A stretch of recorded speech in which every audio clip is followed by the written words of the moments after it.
A section of a long and splendid literature can be most conveniently treated in one of two ways. It can be divided as one cuts a currant cake or a Gruyere cheese, taking the currants, or the wholes, as they come.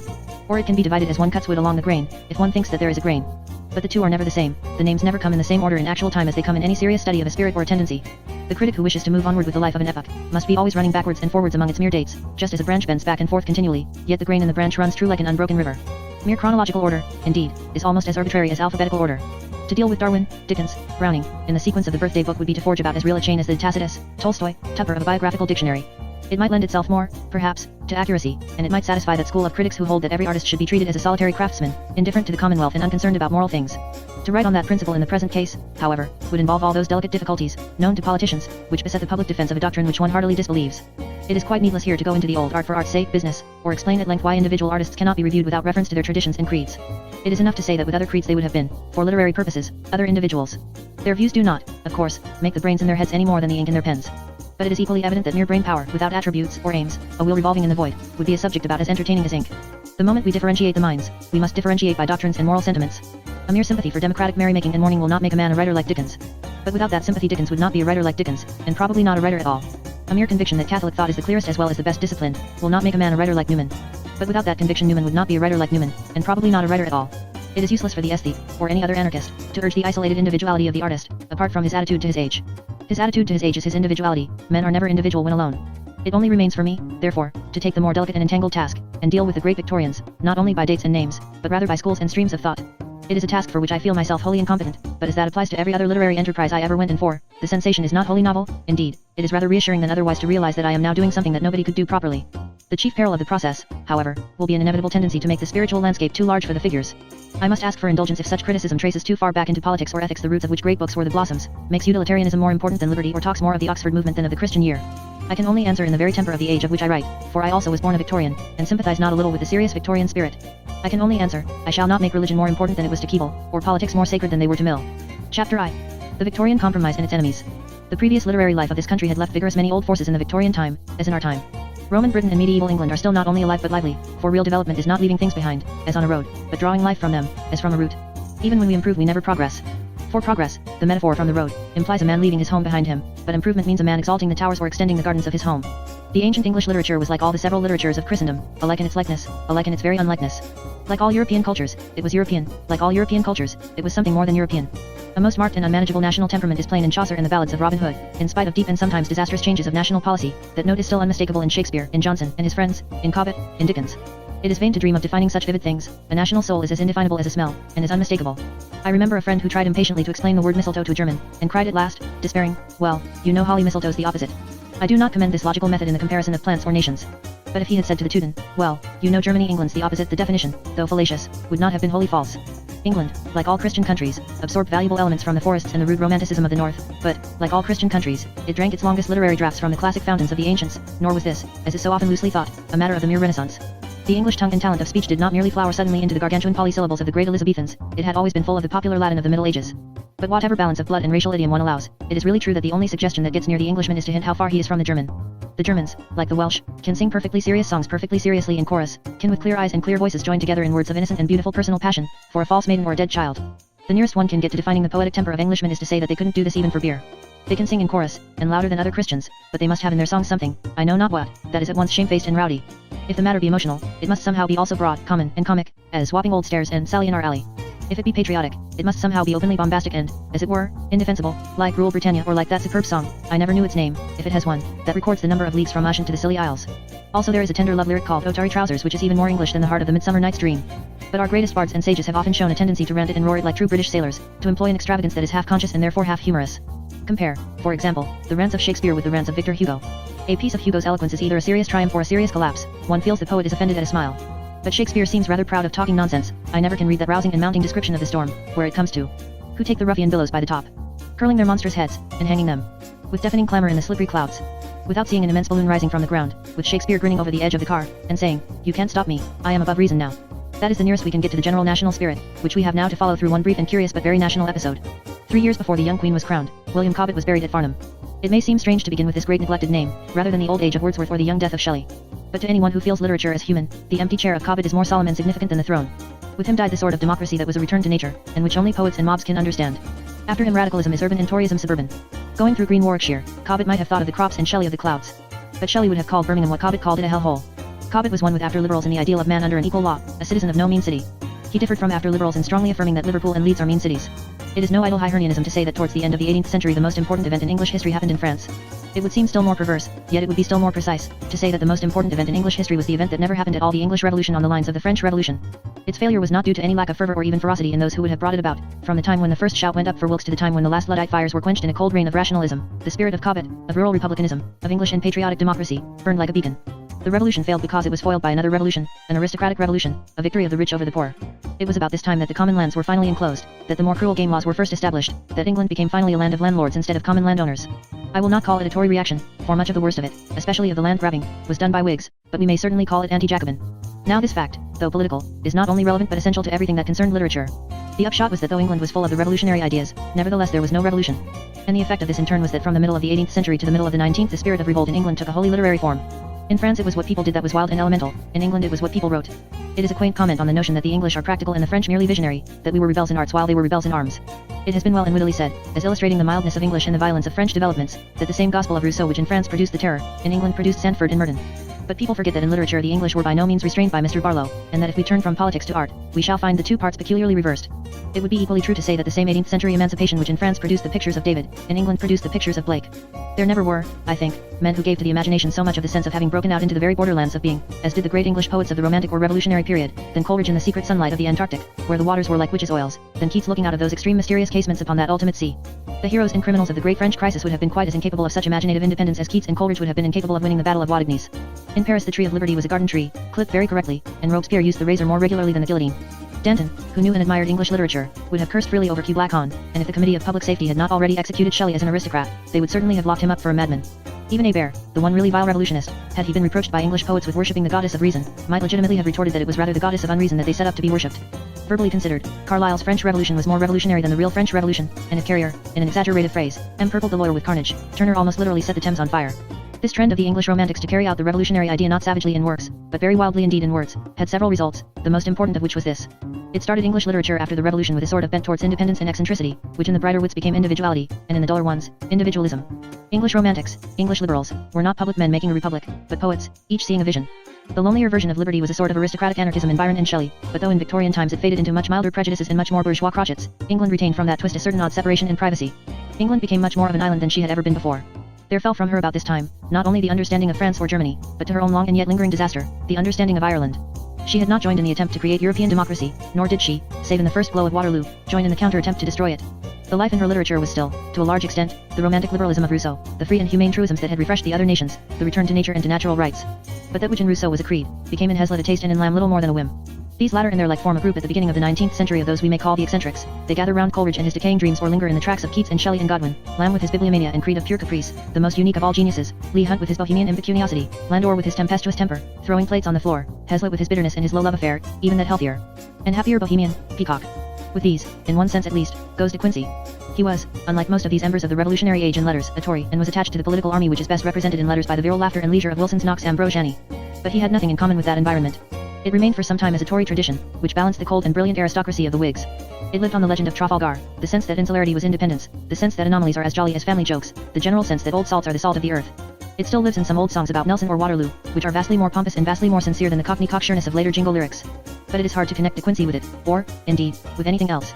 De Quincey would certainly have been a happier man, and almost certainly a better man, if he had got drunk on toddy with Wilson, instead of getting calm and clear, as he himself describes, on opium, and with no company but a book of German metaphysics.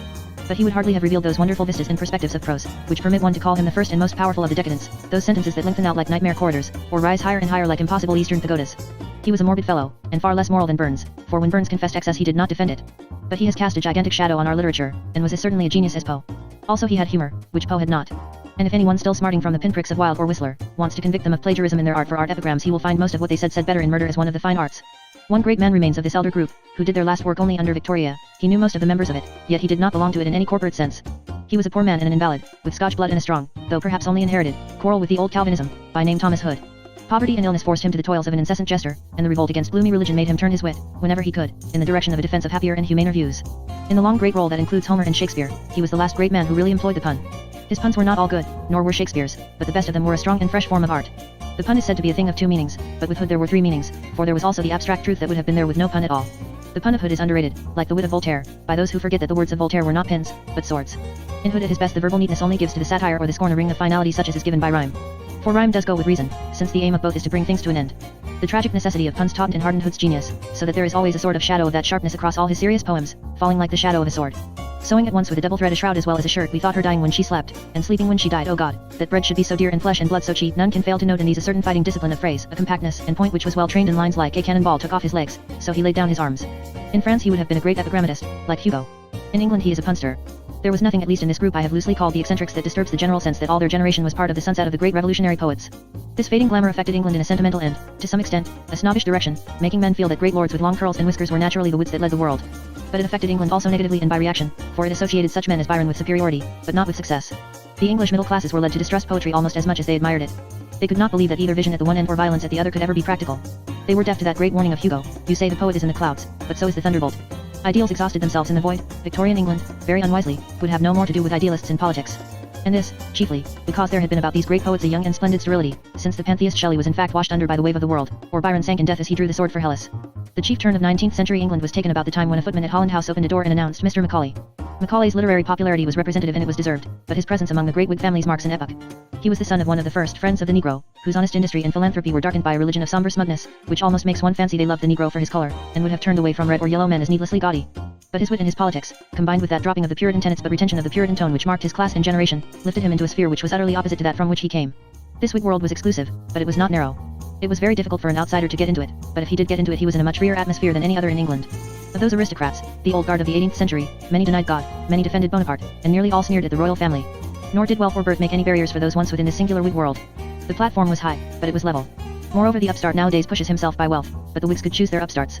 In that world Macaulay found Rogers, with his phosphorescent and corpse-like brilliancy. There he found Sidney Smith, bursting with crackers of common sense, an admirable old heathen. There he found Tom Moore, the romantic of the Regency, a shortened shadow of Lord Byron. That he reached this platform and remained on it is, I say, typical of a turning point in the century. For the fundamental fact of early Victorian history was this, the decision of the middle classes to employ their new wealth in backing up a sort of aristocratical compromise, and not, like the middle class in the French Revolution, insisting on a clean sweep and a clear democratic program. It went along with the decision of the aristocracy to recruit itself more freely from the middle class. It was then also that Victorian prudery began. The great lords yielded on this as on free trade. These two decisions have made the doubtful England of today, and Macaulay is typical of them. He is the bourgeois in Belgravia.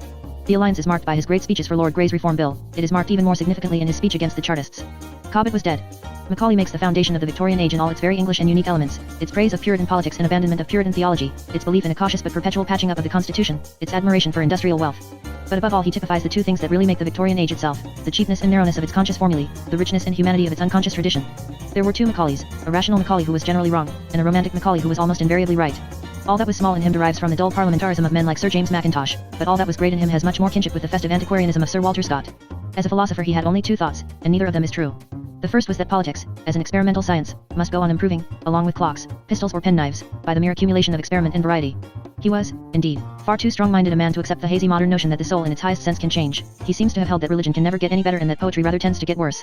But he did not see the flaw in his political theory, which is that unless the soul improves with time there is no guarantee that the accumulations of experience will be adequately used. Figures do not add themselves up, birds do not label or stuff themselves, comets do not calculate their own courses, these things are done by the soul of man. And if the soul of man is subject to other laws, is liable to sin, to sleep, to anarchism or to suicide, then all sciences including politics may fall as sterile and lie as fallow as before man's reason was made. Macaulay seemed sometimes to talk as if clocks produced clocks, or guns had families of little pistols, or a penknife littered like a pig. The other view he held was the more or less utilitarian theory of toleration, that we should get the best butcher whether he was a Baptist or a Muggletonian, and the best soldier whether he was a Wesleyan or an Irvin Jeet. The compromise worked well enough in an England Protestant in bulk, but Macaulay ought to have seen that it has its limitations. A good butcher might be a Baptist, he is not very likely to be a Buddhist. A good soldier might be a Wesleyan, he would hardly be a Quaker.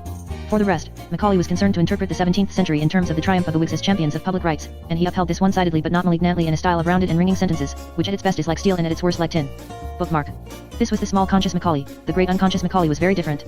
His noble enduring quality in our literature is this, that he truly had an abstract passion for history, a warm, poetic, and sincere enthusiasm for great things as such, an ardor and appetite for great books, great battles, great cities, great men. He felt and used names like trumpets. The reader's greatest joy is in the writer's own joy, when he can let his last phrase fall like a hammer on some resounding name like Hildebrand or Charlemagne, on the eagles of Rome or the pillars of Hercules. As with Walter Scott, some of the best things in his prose and poetry are the surnames that he did not make. And it is remarkable to notice that this romance of history, so far from making him more partial or untrustworthy, was the only thing that made him moderately just. His reason was entirely one-sided and fanatical. It was his imagination that was well-balanced and broad. He was monotonously certain that only Whigs were right, but it was necessary that Tories should at least be great, that his heroes might have foemen worthy of their steel. If there was one thing in the world he hated, it was a high church royalist parson, yet when Jeremy Collier the Jacobite priest raises a real banner, all Macaulay's blood warms with the mere prospect of a fight. It is inspiriting to see how gallantly the solitary outlaw advances to attack enemies formidable separately, and, it might have been thought, irresistible when combined, distributes his swashing blows right and left among Wycherley, Congreve, and Vanbrugh, treads the wretched D'Urfey down in the dirt beneath his feet, and strikes with all his strength full at the towering crest of Dryden. That is exactly where Macaulay is great, because he is almost Homeric. The whole triumph turns upon mere names, but men are commanded by names.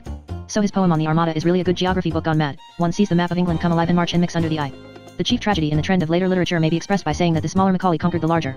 Later men had less and less of that hot love of history he had inherited from Scott. They had more and more of that cold science of self-interests which he had learnt from Bentham. The name of this great man, though it belongs to a period before the Victorian, is, like the name of Cobbett, very important to it. In substance Macaulay accepted the conclusions of Bentham, though he offered brilliant objections to all his arguments. In any case the soul of Bentham, if he had won, went marching on, like John Brown, and in the Central Victorian movement it was certainly he who won. John Stuart Mill was the final flower of that growth. He was himself fresh and delicate and pure, but that is the business of a flower. Though he had to preach a hard rationalism in religion, a hard competition in economics, a hard egoism in ethics, his own soul had all that silvery sensitiveness that can be seen in his fine portrait by Watts. He boasted none of that brutal optimism with which his friends and followers of the Manchester school expounded their cheery negations. There was about Mill even a sort of embarrassment. He exhibited all the wheels of his iron universe rather reluctantly, like a gentleman in trade showing ladies over his factory. There shone in him a beautiful reverence for women, which is all the more touching because, in his department, as it were, he could only offer them so dry a gift as the Victorian parliamentary franchise. Now in trying to describe how the Victorian writers stood to each other, we must recur to the very real difficulty noted at the beginning, the difficulty of keeping the moral order parallel with the chronological order. For the mind moves by instincts, associations, premonitions, and not by fixed dates or completed processes.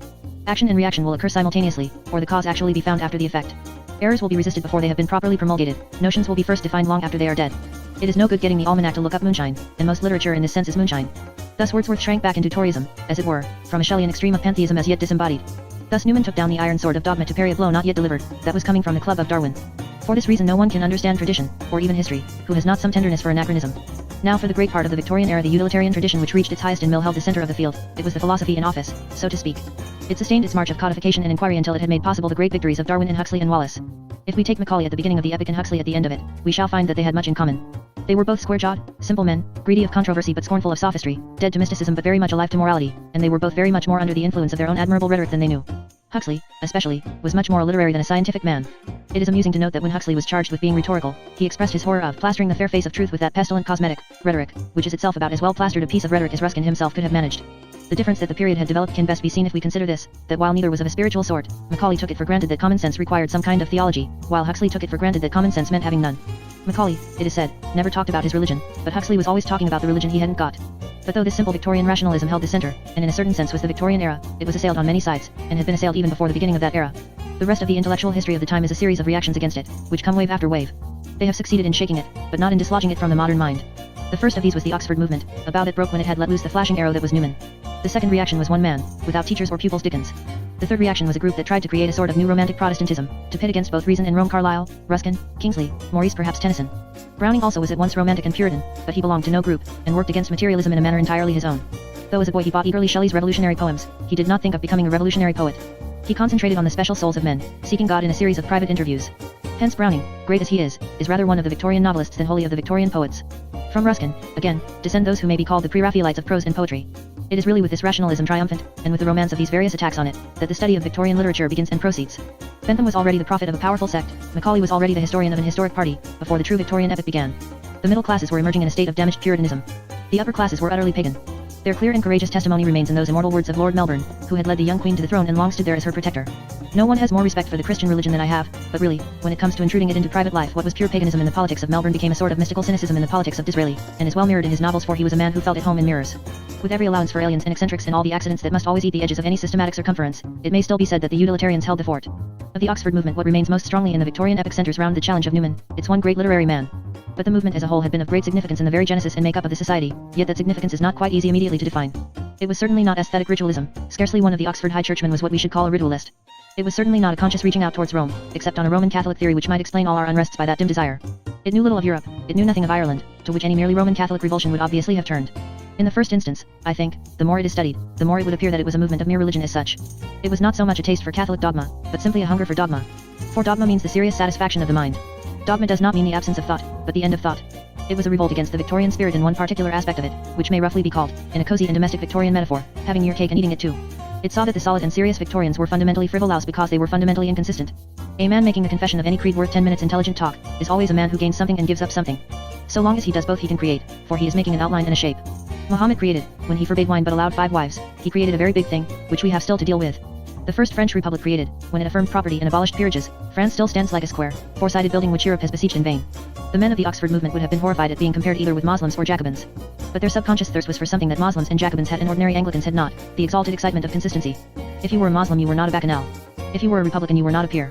And so the Oxford men, even in their first and dimmest stages, felt that if you were a churchman you were not a dissenter. The Oxford movement was, out of the very roots of its being, a rational movement, almost a rationalist movement.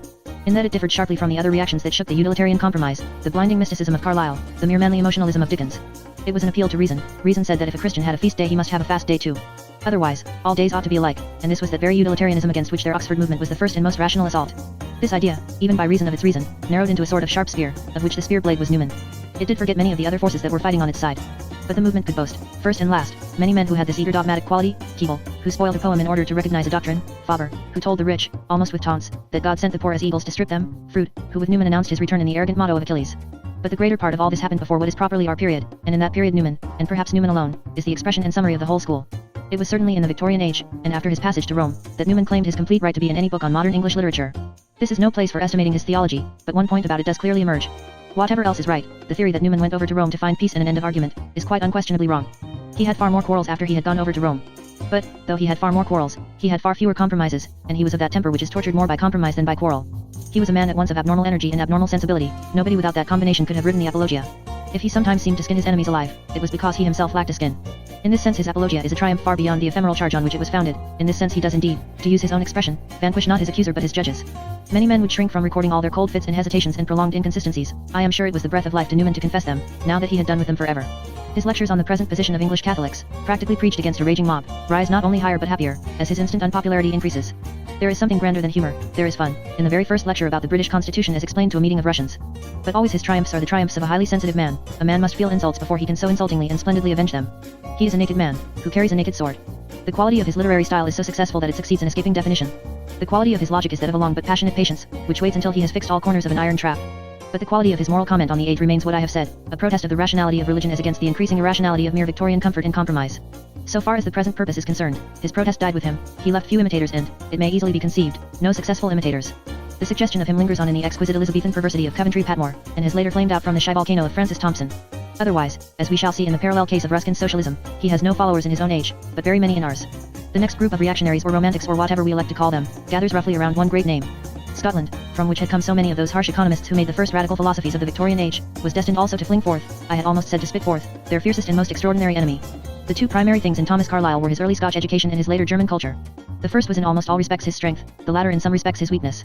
As an ordinary lowland peasant, he inherited the really valuable historic property of the Scots, their independence, their fighting spirit, and their instinctive philosophic consideration of men merely as men. But he was not an ordinary peasant. If he had labored obscurely in his village till death, he would have been yet locally a marked man, a man with a wild eye, a man with an air of silent anger, perhaps a man at whom stones were sometimes thrown. A strain of disease and suffering ran athwart both his body and his soul. In spite of his praise of silence, it was only through his gift of utterance that he escaped madness. But while his fellow peasants would have seen this in him and perhaps mocked it, they would also have seen something which they always expect in such men, and they would have got it: vision, a power in the mind akin to second sight. Like many ungainly or otherwise unattractive Scotchmen, he was a seer. By which I do not mean to refer so much to his transcendental rhapsodies about the world soul or the nature garment or the mysteries and eternities generally. These seem to me to belong more to his German side and to be less sincere and vital. I mean a real power of seeing things suddenly, not apparently reached by any process, a grand power of guessing. He saw the crowd of the new States General, Danton with his rude flattened face, Robespierre peering mistily through his spectacles. He saw the English charge at Dunbar. He guessed that Mirabeau, however dissipated and diseased, had something sturdy inside him. He guessed that Lafayette, however brave and victorious, had nothing inside him. He supported the lawlessness of Cromwell, because across 2 centuries he almost physically felt the feebleness and hopelessness of the moderate parliamentarians.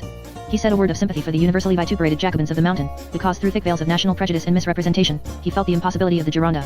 He was wrong in denying to Scott the power of being inside his characters, but he really had a good deal of that power himself. It was one of his innumerable and rather provincial crotchets to encourage prose as against poetry. But, as a matter of fact, he himself was much greater considered as a kind of poet than considered as anything else, and the central idea of poetry is the idea of guessing right, like a child. He first emerged, as it were, as a student and disciple of Goethe. The connection was not wholly fortunate. With much of what Goethe really stood for he was not really in sympathy, but in his own obstinate way, he tried to knock his idol into shape instead of choosing another. He pushed further and further the extravagances of a vivid but very unbalanced and barbaric style, in the praise of a poet who really represented the calmest classicism in the attempt to restore a Hellenic equilibrium in the mind. It is like watching a shaggy Scandinavian decorating a Greek statue washed up by chance on his shores. And while the strength of Goethe was a strength of completion and serenity, which Carlyle not only never found but never even sought, the weaknesses of Goethe were of a sort that did not draw the best out of Carlyle. The one civilized element that the German classicists forgot to put into their beautiful balance was a sense of humor. And great poet as Goethe was, there is to the last something faintly fatuous about his half-skeptical, half-sentimental self-importance, a Lord Chamberlain of teacup politics, an earnest and elderly flirt, a German of the Germans. Now Carlyle had humor, he had it in his very style, but it never got into his philosophy. His philosophy largely remained a heavy Teutonic idealism, absurdly unaware of the complexity of things, as when he perpetually repeated, as with a kind of flat-footed stamping, that people ought to tell the truth, apparently supposing, to quote Stevenson's phrase, that telling the truth is as easy as blind hookey. Yet, though his general honesty is unquestionable, he was by no means one of those who will give up a fancy under the shock of a fact. If by sheer genius he frequently guessed right, he was not the kind of man to admit easily that he had guessed wrong. His version of Cromwell's filthy cruelties in Ireland, or his impatient slurring over of the most sinister riddle in the morality of Frederick the Great, these passages are, one must frankly say, disingenuous. But it is, so to speak, a generous disingenuousness, the heat and momentum of sincere admirations, not the shuffling fear and flattery of the constitutional or patriotic historian. It bears most resemblance to the incurable prejudices of a woman. For the rest, there hovered behind all this transcendental haze a certain presence of old northern paganism. He really had some sympathy with the vast vague gods of that moody but not unmanly nature worship which seems to have filled the darkness of the north before the coming of the Roman eagle or the Christian cross. This he combined, allowing for certain skeptical omissions, with the grisly Old Testament God he had heard about in the black Sabbaths of his childhood, and so promulgated, against both rationalists and Catholics, a sort of heathen Puritanism, Protestantism purged of its evidences of Christianity. His great and real work was the attack on utilitarianism, which did real good, though there was much that was muddled and dangerous in the historical philosophy which he preached as an alternative. It is his real glory that he was the first to see clearly and say plainly the great truth of our time, that the wealth of the state is not the prosperity of the people. Macaulay and the Mills and all the regular run of the early Victorians took it for granted that if Manchester was getting richer, we had got hold of the key to comfort and progress. Carlyle pointed out, with stronger sagacity and humor than he showed on any other question, that it was just as true to say that Manchester was getting poorer as that it was getting richer, or, in other words, that Manchester was not getting richer at all, but only some of the less pleasing people in Manchester. In this matter he is to be noted in connection with national developments much later, for he thus became the first prophet of the socialists. Sartor Resartus is an admirable fantasia. The French Revolution is, with all its faults, a really fine piece of history. The lectures on heroes contain some masterly sketches of personalities.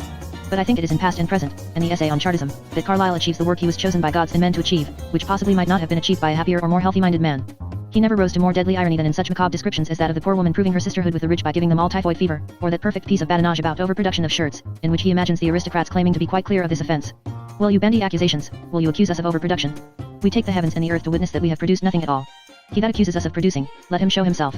Let him say what and when. And he never wrote so sternly and justly as when he compared the divine sorrow of Dante with the undivine sorrow of utilitarianism, which had already come down to talking about the breeding of the poor and to hinting at infanticide. This is a representative quarrel, for if the utilitarian spirit reached its highest point in Mill, it certainly reached its lowest point in Malthus. One last element in the influence of Carlyle ought to be mentioned, because it very strongly dominated his disciples, especially Kingsley, and to some extent Tennyson and Ruskin. Because he frowned at the cockney cheerfulness of the cheaper economists, they and others represented him as a pessimist, and reduced all his azure infinities to a fit of the blues. But Carlyle's philosophy, more carefully considered, will be found to be dangerously optimist rather than pessimist. As a thinker, Carlyle is not sad, but recklessly and rather unscrupulously satisfied. For he seems to have held the theory that good could not be definitely defeated in this world, and that everything in the long run finds its right level. It began with what we may call the Bible of history idea, that all affairs and politics were a clouded but unbroken revelation of the divine. Thus any enormous and unaltered human settlement as the Norman conquest or the secession of America we must suppose to be the will of God. It lent itself to picturesque treatment, and Carlyle and the Carlyleans were above all things picturesque. It gave them at first a rhetorical advantage over the Catholic and other older schools. They could boast that their creator was still creating, that he was in man and nature, and was not hedged round in a paradise or imprisoned in a pyx. They could say their God had not grown too old for war, that he was present at Gettysburg and Grave Lottie as much as at Gibeon and Gilboa. I do not mean that they literally said these particular things, they are what I should have said had I been bribed to defend their position. But they said things to the same effect, that what manages finally to happen, happens for a higher purpose. Carlyle said the French Revolution was a thing settled in the eternal councils to be, and therefore, and not because it was right, attacking it was fighting against God. And Kingsley even carried the principle so far as to tell a lady she should remain in the Church of England mainly because God had put her there. But in spite of its superficial spirituality and encouragement, it is not hard to see how such a doctrine could be abused. It practically comes to saying that God is on the side of the big battalions or at least, of the victorious ones. Thus a creed which set out to create conquerors would only corrupt soldiers, corrupt them with a craven and unsoldierly worship of success, and that which began as the philosophy of courage ends as the philosophy of cowardice. If, indeed, Carlyle were right in saying that right is only rightly articulated might, men would never articulate or move in any way. For no act can have might before it is done. If there is no right, it cannot rationally be done at all. This element, like the anti-utilitarian element, is to be kept in mind in connection with after developments, for in this Carlyle is the first cry of imperialism, as, in the other case, of socialism, and the two babes unborn who stir at the trumpet are Mr. Bernard Shaw and Mr. Rudyard Kipling. Kipling also carries on from Carlyle the concentration on the purely Hebraic parts of the Bible. The fallacy of this whole philosophy is that if God is indeed present at a modern battle, he may be present not as on Gilboa but Golgotha. Carlyle's direct historical worship of strength and the rest of it was fortunately not very fruitful, and perhaps lingered only in Froude the historian. Even he is more an interruption than a continuity. Froude develops rather the harsher and more impatient moral counsels of his master than like Ruskin the more romantic and sympathetic. He carries on the tradition of hero worship, but carries far beyond Carlyle the practice of worshipping people who cannot rationally be called heroes. In this matter that eccentric eye of the seer certainly helped Carlyle. In Cromwell and Frederick the Great there was at least something self-begotten, original, or mystical. If they were not heroes they were at least demigods or perhaps demons. But Froude set himself to the praise of the Tudors, a much lower class of people, ill-conditioned prosperous people who merely waxed fat and kicked. Such strength as Henry VIII had was the strength of a badly trained horse that bolts, not of any clear or courageous rider who controls him. There is a sort of strong man mentioned in scripture who, because he masters himself, is more than he that takes a city. There is another kind of strong man, known to the medical profession, who cannot master himself, and whom it may take half a city to take alive. But for all that he is a low lunatic, and not a hero, and of that sort were too many of the heroes whom Froude attempted to praise. A kind of instinct kept Carlyle from overpraising Henry VIII, or that highly cultivated and complicated liar, Queen Elizabeth. Here, the only importance of this is that one of Carlyle's followers carried further that strength which was the real weakness of Carlyle. I have heard that Froude's life of Carlyle was unsympathetic, but if it was so it was a sort of parricide. For the rest, like Macaulay, he was a picturesque and partisan historian, but, like Macaulay, and unlike the craven scientific historians of today, he was not ashamed of being partisan or of being picturesque. Such studies as he wrote on the Elizabethan seamen and adventurers, represent very triumphantly the sort of romance of England that all this school was attempting to establish, and link him up with Kingsley and the rest. Ruskin may be very roughly regarded as the young lieutenant of Carlyle in his war on utilitarian radicalism, but as an individual he presents many and curious divergences. In the matter of style, he enriched English without disordering it. And in the matter of religion, which was the key of this age as of every other, he did not, like Carlyle, set up the romance of the great Puritans as a rival to the romance of the Catholic Church. Rather he set up and worshipped all the arts and trophies of the Catholic Church as a rival to the Church itself. None need dispute that he held a perfectly tenable position if he chose to associate early Florentine art with a Christianity still comparatively pure, and such sensualities as the Renaissance bred with the corruption of a papacy. But this does not alter, as a merely artistic fact, the strange air of ease and irritation with which Ruskin seems to tear down the gargoyles of Amiens or the marbles of Venice, as things of which Europe is not worthy, and take them away with him to a really careful museum, situated dangerously near Clapham. Many of the great men of that generation, indeed, had a sort of divided mind, an ethical headache which was literally a splitting headache, for there was a schism in the sympathies. When these men looked at some historic object, like the Catholic Church or the French Revolution, they did not know whether they loved or hated it most. Carlyle's two eyes were out of focus, as one may say. When he looked at democracy, he had one eye on Valmy and the other on Sedan. In the same way, Ruskin had a strong right hand that wrote of the great medieval minsters in tall harmonies and traceries as splendid as their own, and also, so to speak, a weak and feverish left hand that was always fidgeting and trying to take the pen away and write an evangelical tract about the immorality of foreigners. Many of their contemporaries were the same. The sea of Tennyson's mind was troubled under its serene surface. The incessant excitement of Kingsley, though romantic and attractive in many ways, was a great deal more like nervous Christianity than muscular Christianity. It would be quite unfair to say of Ruskin that there was any major inconsistency between his medieval tastes and his very unmedieval temper, and minor inconsistencies do not matter in anybody. But it is not quite unfair to say of him that he seemed to want all parts of the cathedral except the altar. As an artist in prose he is one of the most miraculous products of the extremely poetical genius of England. The length of a Ruskin sentence is like that length in the long arrow that was boasted of by the drawers of the long bow. He draws, not a cloth yard shaft but a long lance to his ear, he shoots a spear. But the whole goes light as a bird and straight as a bullet. There is no Victorian writer before him to whom he even suggests a comparison, technically considered, except perhaps De Quincey, who also employed the long rich rolling sentence that, like a rocket, bursts into stars at the end. But De Quincey's sentences, as I have said, have always a dreamy and insecure sense about them, like the turret on toppling turret of some mad sultan's pagoda. Ruskin's sentence branches into brackets and relative clauses as a straight strong tree branches into boughs and bifurcations, rather shaking off its burden than merely adding to it. It is interesting to remember that Ruskin wrote some of the best of these sentences in the attempt to show that he did understand the growth of trees, and that nobody else did except Turner, of course. It is also, to those acquainted with his perverse and wild rhetorical prejudices, even more amusing to remember that if a Ruskin sentence, occupying 1 or 2 pages of small print, does not remind us of the growth of a tree, the only other thing it does remind of is the triumphant passage of a railway train. Ruskin left behind him in his turn 2 quite separate streams of inspiration. The first and more practical was concerned, like Carlyle's Chartism, with the challenge to the social conclusions of the orthodox economists. He was not so great a man as Carlyle, but he was a much more clear-headed man, and the point and stab of his challenge still really stands and sticks, like a dagger in a dead man. He answered the theory that we must always get the cheapest labor we can, by pointing out that we never do get the cheapest labor we can, in any matter about which we really care tuppence. We do not get the cheapest doctor. We either get a doctor who charges nothing or a doctor who charges a recognized and respectable fee. We do not trust the cheapest bishop. We do not allow admirals to compete. We do not tell generals to undercut each other on the eve of a war. We either employ none of them or we employ all of them at an official rate of pay. All this was set out in the strongest and least sentimental of his books, unto this last, but many suggestions of it are scattered through Sesame and Lilies, The Political Economy of Art, and even modern painters. On this side of his soul Ruskin became the second founder of socialism. The argument was not by any means a complete or unconquerable weapon, but I think it knocked out what little remained of the brains of the early Victorian rationalists. It is entirely nonsensical to speak of Ruskin as a lounging aesthete, who strolled into economics, and talked sentimentalism. In plain fact, Ruskin was seldom so sensible and logical, right or wrong, as when he was talking about economics.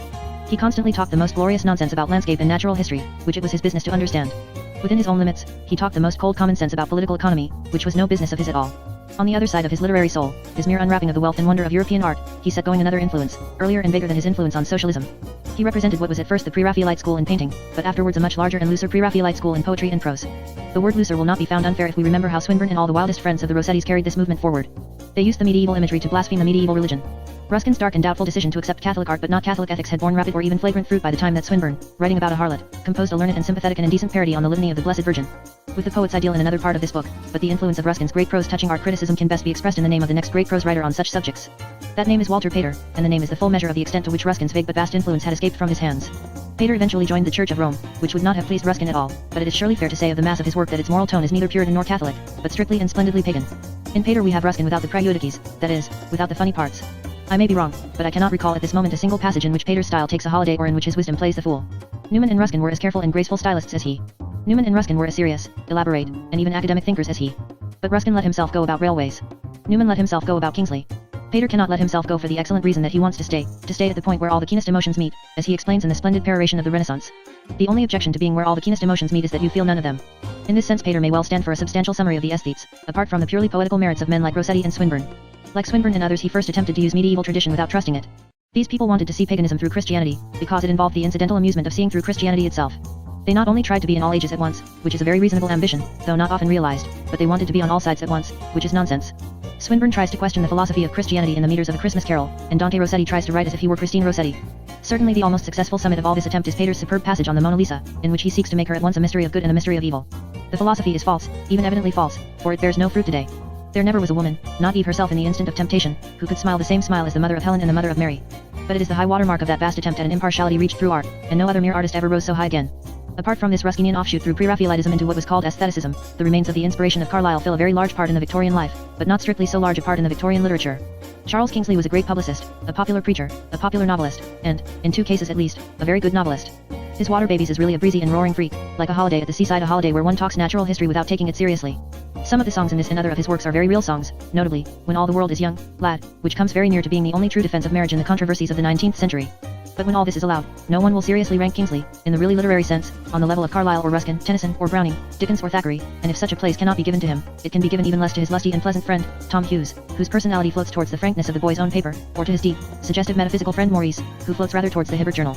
The moral and social influence of these things is not to be forgotten, but they leave the domain of letters. The voice of Carlyle is not heard again in letters till the coming of Kipling and Henley.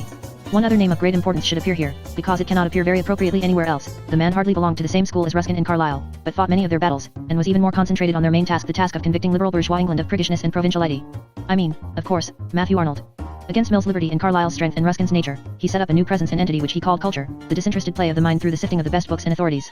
Though a little dandified in phrase, he was undoubtedly serious and public-spirited in intention. He sometimes talked of culture almost as if it were a man, or at least a church, for a church has a sort of personality. Some may suspect that culture was a man, whose name was Matthew Arnold. But Arnold was not only right but highly valuable. If we have said that Carlyle was a man that saw things, we may add that Arnold was chiefly valuable as a man who knew things. Well, as he was endowed intellectually, his power came more from information than intellect. He simply happened to know certain things, that Carlyle didn't know, that Kingsley didn't know, that Huxley and Herbert Spencer didn't know, that England didn't know. He knew that England was a part of Europe, and not so important a part as it had been the morning after Waterloo. He knew that England was then, as it is now, an oligarchical state, and that many great nations are not. He knew that a real democracy need not live and does not live in that perpetual panic about using the powers of the state, which possessed men like Spencer and Cobden. He knew a rational minimum of culture and common courtesy could exist and did exist throughout large democracies. He knew the Catholic Church had been in history the church of the multitude. He knew it was not a sect. He knew that great landlords are no more a part of the economic law than nigger drivers. He knew that small owners could and did prosper. He was not so much the philosopher as the man of the world. He reminded us that Europe was a society while Ruskin was treating it as a picture gallery. He was a sort of heaven-sent courier. His frontal attack on the vulgar and sullen optimism of Victorian utility may be summed up in the admirable sentence, in which he asked the English what was the use of a train taking them quickly from Islington to Camberwell, if it only took them from a dismal and illiberal life in Islington to a dismal and illiberal life in Camberwell. His attitude to that great religious enigma round which all these great men were grouped as in a ring, was individual and decidedly curious. He seems to have believed that a historic church, that is, some established organization with ceremonies and sacred books, etc., could be perpetually preserved as a sort of vessel to contain the spiritual ideas of the age, whatever those ideas might happen to be. He clearly seems to have contemplated a melting away of the doctrines of the church and even of the meaning of the words, but he thought a certain need in man would always be best satisfied by public worship and especially by the great religious literatures of the past. He would embalm the body that it might often be revisited by the soul or souls. Something of the sort has been suggested by Dr. Coit and others of the ethical societies in our own time. But while Arnold would loosen the theological bonds of the church, he would not loosen the official bonds of the state. You must not disestablish the church, you must not even leave the church, you must stop inside it and think what you choose. Enemies might say that he was simply trying to establish and endow agnosticism. It is fairer and truer to say that unconsciously he was trying to restore paganism, for this state ritualism without theology, and without much belief, actually was the practice of the ancient world. Arnold may have thought that he was building an altar to the unknown god, but he was really building it to Divus Caesar. As a critic he was chiefly concerned to preserve criticism itself, to set a measure to praise and blame and support the classics against the fashions. It is here that it is specially true of him, if of no writer else, that the style was the man. The most vital thing he invented was a new style, founded on the patient unraveling of the tangled Victorian ideas, as if they were matted hair under a comb. He did not mind how elaborately long he made a sentence, so long as he made it clear. He would constantly repeat whole phrases word for word in the same sentence, rather than risk ambiguity by abbreviation. His genius showed itself in turning this method of laborious lucidity into a peculiarly exasperating form of satire and controversy. Newman's strength was in a sort of stifled passion, a dangerous patience of polite logic, and then, cowards. If I advanced a step you would run away, it is not you I fear. Demi Terrent, E.T. Jupiter Hosties. If Newman seemed suddenly to fly into a temper, Carlyle seemed never to fly out of one. But Arnold kept a smile of heartbroken forbearance, as of the teacher in an idiot school, that was enormously insulting. One trick he often tried with success. If his opponent had said something foolish, like the destiny of England is in the great heart of England, Arnold would repeat the phrase again and again until it looked more foolish than it really was. Thus he recurs again and again to the British College of Health in the New Road till the reader wants to rush out and burn the place down. Arnold's great error was that he sometimes thus wearied us of his own phrases, as well as of his enemies. These names are roughly representative of the long series of protests against the cold commercial rationalism which held Parliament and the schools through the earlier Victorian time, insofar as those protests were made in the name of neglected intellect, insulted art, forgotten heroism, and desecrated religion. But already the utilitarian citadel had been more heavily bombarded on the other side by one lonely and unlettered man of genius. The rise of Dickens is like the rising of a vast mob. This is not only because his tales are indeed as crowded and populous as towns, for truly it was not so much that Dickens appeared as that 100 Dickens characters appeared. It is also because he was the sort of man who has the impersonal impetus of a mob, what Poe meant when he truly said that popular rumor, if really spontaneous, was like the intuition of the individual man of genius. Those who speak scornfully of the ignorance of the mob do not err as to the fact itself. Their error is in not seeing that just as a crowd is comparatively ignorant, so a crowd is comparatively innocent. It will have the old and human faults, but it is not likely to specialize in the special faults of that particular society, because the effort of the strong and successful in all ages is to keep the poor out of society. If the higher castes have developed some special moral beauty or grace, as they occasionally do, for instance, medieval chivalry, it is likely enough, of course, that the mass of men will miss it. But if they have developed some perversion or overemphasis, as they much more often do, for instance, the Renaissance poisoning, then it will be the tendency of the mass of men to miss that too. The point might be put in many ways. You may say if you will that the poor are always at the tail of the procession, and that whether they are morally worse or better depends on whether humanity as a whole is proceeding towards heaven or hell. When humanity is going to hell, the poor are always nearest to heaven. Dickens was a mob and a mob in revolt. He fought by the light of nature. He had not a theory, but a thirst. If anyone chooses to offer the cheap sarcasm that his thirst was largely a thirst for milk punch, I am content to reply with complete gravity and entire contempt that in a sense this is perfectly true. His thirst was for things as humble, as human, as laughable as that daily bread for which we cry to God. He had no particular plan of reform, or, when he had, it was startlingly petty and parochial compared with the deep, confused clamor of comradeship and insurrection that fills all his narrative. It would not be gravely unjust to him to compare him to his own heroine, Arabella Allen, who didn't know what she did like, but who, when confronted with Mr. Bob Sawyer, did know what she didn't like. Dickens did know what he didn't like. He didn't like the unrivaled happiness which Mr. Roebuck praised, the economic laws that were working so faultlessly in Fever Alley, the wealth that was accumulating so rapidly in Bleeding Heart Yard. But, above all, he didn't like the mean side of the Manchester philosophy, the preaching of an impossible thrift and an intolerable temperance. He hated the implication that because a man was a miser in Latin he must also be a miser in English. And this meanness of the utilitarians had gone very far, infecting many finer minds who had fought the utilitarians. In the Edinburgh Review, a thing like Malthus could be championed by a man like Macaulay. The twin root facts of the revolution called Dickens are these: first, that he attacked the cold Victorian compromise; second, that he attacked it without knowing he was doing it, certainly without knowing that other people were doing it. He was attacking something which we will call Mr. Gradgrind. He was utterly unaware, in any essential sense, that anyone else had attacked Mr. Gradgrind. All the other attacks had come from positions of learning or cultured eccentricity of which he was entirely ignorant, and to which, therefore, like a spirited fellow, he felt a furious hostility. Thus, for instance, he hated that little Bethel to which Kit's mother went. He hated it simply as Kit hated it. Newman could have told him it was hateful, because it had no root in religious history. It was not even a sapling sprung of the seed of some great human and heathen tree. It was a monstrous mushroom that grows in the moonshine and dies in the dawn. Dickens knew no more of religious history than Kit. He simply smelt the fungus, and it stank. Thus, again, he hated that insolent luxury of a class counting itself a comfortable exception to all mankind. He hated it as Kate Nickleby hated Sir Mulberry Hawk by instinct. Carlyle could have told him that all the world was full of that anger against the impudent fatness of the few. But when Dickens wrote about Kate Nickleby, he knew about as much of the world as Kate Nickleby. He did write The Tale of Two Cities long afterwards, but that was when he had been instructed by Carlyle. His first revolutionism was as private and internal as feeling seasick. Thus, once more, he wrote against Mr. Gradgrind long before he created him. In The Chimes, conceived in quite his casual and charitable season, with the Christmas carol and the cricket on the hearth, he hit hard at the economists. Ruskin, in the same fashion, would have told him that the worst thing about the economists was that they were not economists, that they missed many essential things even in economics.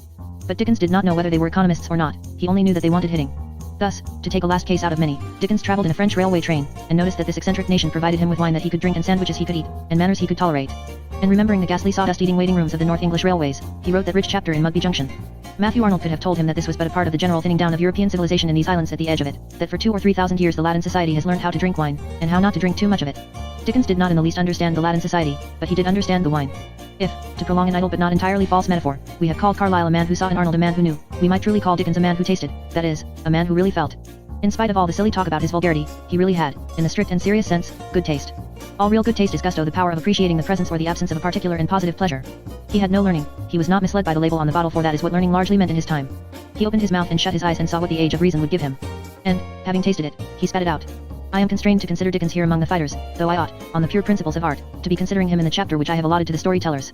But we should get the whole Victorian perspective wrong, in my opinion at least, if we did not see that Dickens was primarily the most successful of all the onslaughts on the solid scientific school, because he did not attack from the standpoint of extraordinary faith, like Newman, or the standpoint of extraordinary inspiration, like Carlyle, or the standpoint of extraordinary detachment or serenity, like Arnold, but from the standpoint of quite ordinary and quite hearty dislike. To give but one instance more, Matthew Arnold, trying to carry into England constructive educational schemes which he could see spread like a clear railway map all over the continent, was much badgered about what he really thought was wrong with English middle-class education. Despairing of explaining to the English middle class the idea of high and central public instruction, as distinct from coarse and hole and corner private instruction, he invoked the aid of Dickens. He said the English middle class school was the sort of school where Mr. Creakle sat, with his buttered toast and his cane. Now Dickens had probably never seen any other kind of school, certainly he had never understood the systematic state schools in which Arnold had learned his lesson. But he saw the cane and the buttered toast, and he knew that it was all wrong. In this sense, Dickens, the great romanticist, is truly the great realist also. For he had no abstractions, he had nothing except realities out of which to make a romance. With Dickens, then, re-arises that reality with which I began and which, curtly, but I think not falsely, I have called Cobbett.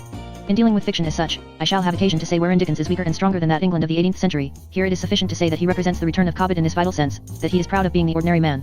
No one can understand the 1,000 caricatures by Dickens who does not understand that he is comparing them all with his own common sense. Dickens, in the bulk, liked the things that Cobbett had liked. What is perhaps more to the point, he hated the things that Cobbett had hated, the tutors, the lawyers, the leisurely oppression of the poor. Cobbett's fine fighting journalism had been what is nowadays called personal, that is, it supposed human beings to be human. But Cobbett was also personal in the less satisfactory sense, he could only multiply monsters who were exaggerations of his enemies or exaggerations of himself. Dickens was personal in a more godlike sense, he could multiply persons. He could create all the farce and tragedy of his age over again, with creatures unborn to sin and creatures unborn to suffer. That which had not been achieved by the fierce facts of Cobbett, the burning dreams of Carlyle, the white-hot proofs of Newman, was really or very nearly achieved by a crowd of impossible people. In the center stood that citadel of atheist industrialism, and if indeed it has ever been taken, it was taken by the rush of that unreal army. Chapter 2. The Great Victorian Novelists. The Victorian novel was a thing entirely Victorian, quite unique and suited to a sort of coziness in that country and that age. But the novel itself, though not merely Victorian, is mainly modern. No clear-headed person wastes his time over definitions, except where he thinks his own definition would probably be in dispute. I merely say, therefore, that when I say novel, I mean a fictitious narrative, almost invariably, but not necessarily, in prose, of which the essential is that the story is not told for the sake of its naked pointedness as an anecdote, or for the sake of the irrelevant landscapes and visions that can be caught up in it, but for the sake of some study of the difference between human beings. There are several things that make this mode of art unique. One of the most conspicuous is that it is the art in which the conquests of woman are quite beyond controversy. The proposition that Victorian women have done well in politics and philosophy is not necessarily an untrue proposition, but it is a partisan proposition. I never heard that many women, let alone men, shared the views of Mary Wollstonecraft. I never heard that millions of believers flocked to the religion tentatively founded by Miss Frances Power Cobbe. They did, undoubtedly, flock to Mrs. Eddy, but it will not be unfair to that lady to call her following a sect, and not altogether unreasonable to say that such insane exceptions prove the rule. Nor can I at this moment think of a single modern woman writing on politics or abstract things, whose work is of undisputed importance, except perhaps Mrs. Sidney Webb, who settles things by the simple process of ordering about the citizens of a state, as she might the servants in a kitchen. There has been, at any rate, no writer on moral or political theory that can be mentioned, without seeming comic, in the same breath with the great female novelists. But when we come to the novelists, the women have, on the whole, equality, and certainly, in some points, superiority. Jane Austen is as strong in her own way as Scott is in his. But she is, for all practical purposes, never weak in her own way and Scott very often is. Charlotte Bronte dedicated Jane Eyre to the author of Vanity Fair. I should hesitate to say that Charlotte Bronte's is a better book than Thackeray's, but I think it might well be maintained that it is a better story. All sorts of inquiring asses, equally ignorant of the old nature of woman and the new nature of the novel, whispered wisely that George Eliot's novels were really written by George Lewis. I will cheerfully answer for the fact that, if they had been written by George Lewis, no one would ever have read them. Those who have read his book on Robespierre will have no doubt about my meaning. I am no idolater of George Eliot, but a man who could concoct such a crushing opiate about the most exciting occasion in history certainly did not write the mill on the floss. This is the first fact about the novel, that it is the introduction of a new and rather curious kind of art, and it has been found to be peculiarly feminine, from the first good novel by Fanny Burney to the last good novel by Miss May Sinclair. The truth is, I think, that the modern novel is a new thing, not new in its essence, for that is a philosophy for fools, but new in the sense that it lets loose many of the things that are old. It is a hearty and exhaustive overhauling of that part of human existence which has always been the woman's province, or rather kingdom, the play of personalities in private, the real difference between Tommy and Joe. It is right that womanhood should specialize in individuals, and be praised for doing so, just as in the Middle Ages she specialized in dignity and was praised for doing so. People put the matter wrong when they say that the novel is a study of human nature. Human nature is a thing that even men can understand.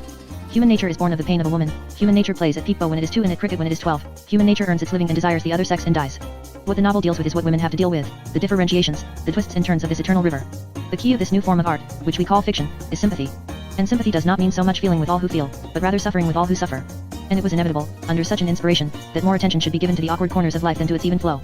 The very promising domestic channel dug by the Victorian women, in books like Cranford, by Mrs. Gaskell, would have got to the sea, if they had been left alone to dig it. They might have made domesticity a fairyland. Unfortunately another idea, the idea of imitating men's cuffs and collars and documents, cut across this purely female discovery and destroyed it. It may seem mere praise of the novel to say it is the art of sympathy and the study of human variations. But indeed, though this is a good thing, it is not universally good. We have gained in sympathy, but we have lost in brotherhood. Old quarrels had more equality than modern exonerations. Two peasants in the Middle Ages quarreled about their 2 fields. But they went to the same church, served in the same semi-feudal militia, and had the same morality, whichever might happen to be breaking it at the moment. The very cause of their quarrel was the cause of their fraternity, they both liked land. But suppose one of them a teetotaler who desired the abolition of hops on both farms, suppose the other a vegetarian who desired the abolition of chickens on both farms, and it is at once apparent that a quarrel of quite a different kind would begin, and that in that quarrel it would not be a question of farmer against farmer, but of individual against individual. This fundamental sense of human fraternity can only exist in the presence of positive religion. Man is merely man only when he is seen against the sky. If he is seen against any landscape, he is only a man of that land. If he is seen against any house, he is only a householder. Only where death and eternity are intensely present can human beings fully feel their fellowship. Once the divine darkness against which we stand is really dismissed from the mind, as it was very nearly dismissed in the Victorian time, the differences between human beings become overpoweringly plain, whether they are expressed in the high caricatures of Dickens or the low lunacies of Zola. This can be seen in a sort of picture in the prologue of the Canterbury Tales, which is already pregnant with the promise of the English novel. The characters there are at once graphically and delicately differentiated, the doctor with his rich cloak, his careful meals, his coldness to religion, the Franklin, whose white beard was so fresh that it recalled the daisies, and in whose house it snowed meat and drink, the summoner, from whose fearful face, like a red cherub's, the children fled, and who wore a garland like a hoop, the miller with his short red hair and bagpipes and brutal head, with which he could break down a door, the lover who was as sleepless as a nightingale, the knight, the cook, the clerk of Oxford. Pendennis or the cook, M. Mirabeauland, is nowhere so vividly varied by a few merely verbal strokes. But the great difference is deeper and more striking. It is simply that Pendennis would never have gone riding with a cook at all. Chaucer's knight rode with a cook quite naturally, because the thing they were all seeking together was as much above knighthood as it was above cookery. Soldiers and swindlers and bullies and outcasts, they were all going to the shrine of a distant saint. To what sort of distant saint would Pendennis and Colonel Newcome and Mr. Moss and Captain Costigan and Ridley the butler and Bayham and Sir Barnes Newcome and Laura and the Duchess d'Avery and Warrington and Captain Blackball and Lady Q travel, laughing and telling tales together? The growth of the novel, therefore, must not be too easily called an increase in the interest in humanity. It is an increase in the interest in the things in which men differ. Much fuller and finer work had been done before about the things in which they agree. And this intense interest in variety had its bad side as well as its good. It has rather increased social distinctions in a serious and spiritual sense. Most of the oblivion of democracy is due to the oblivion of death. But in its own manner and measure, it was a real advance and experiment of the European mind, like the public art of the Renaissance or the fairyland of physical science explored in the 19th century. It was a more unquestionable benefit than these, and in that development women played a peculiar part, English women especially, and Victorian women most of all. It is perhaps partly, though certainly not entirely, this influence of the great women writers that explains another very arresting and important fact about the emergence of genuinely Victorian fiction. It had been by this time decided, by the powers that had influence, and by public opinion also, at least in the middle class sense, that certain verbal limits must be set to such literature. The novel must be what some would call pure and others would call prudish, but what is not, properly considered, either one or the other, it is rather a more or less business proposal, right or wrong, that every writer shall draw the line at literal physical description of things socially concealed. It was originally merely verbal, it had not, primarily, any dream of purifying the topic or the moral tone. Dickens and Thackeray claimed very properly the right to deal with shameful passions and suggest their shameful culminations. Scott sometimes dealt with ideas positively horrible as in that grand Glenallan tragedy which is as appalling as the Oedipus or the Cenci. None of these great men would have tolerated for a moment being talked to, as the muddle-headed amateur censors talk to artists today, about wholesome topics and suggestions that cannot elevate. They had to describe the great battle of good and evil and they described both, but they accepted a working Victorian compromise about what should happen behind the scenes and what on the stage. Dickens did not claim the license of diction Fielding might have claimed in repeating the senile ecstasies of Gride, let us say, over his purchased bride, but Dickens does not leave the reader in the faintest doubt about what sort of feelings they were, nor is there any reason why he should. Thackeray would not have described the toilet details of the secret balls of Lord Steyne, he left that to Lady Cardigan. But no one who had read Thackeray's version would be surprised at Lady Cardigan's. But though the great Victorian novelists would not have permitted the impudence of the suggestion that every part of their problem must be wholesome and innocent in itself, it is still tenable, I do not say it is certain, that by yielding to the Philistines on this verbal compromise, they have in the long run worked for impurity rather than purity. In one point I do certainly think that Victorian Bowdlerism did pure harm. This is the simple point that, 9 times out of 10, the coarse word is the word that condemns an evil and the refined word the word that excuses it.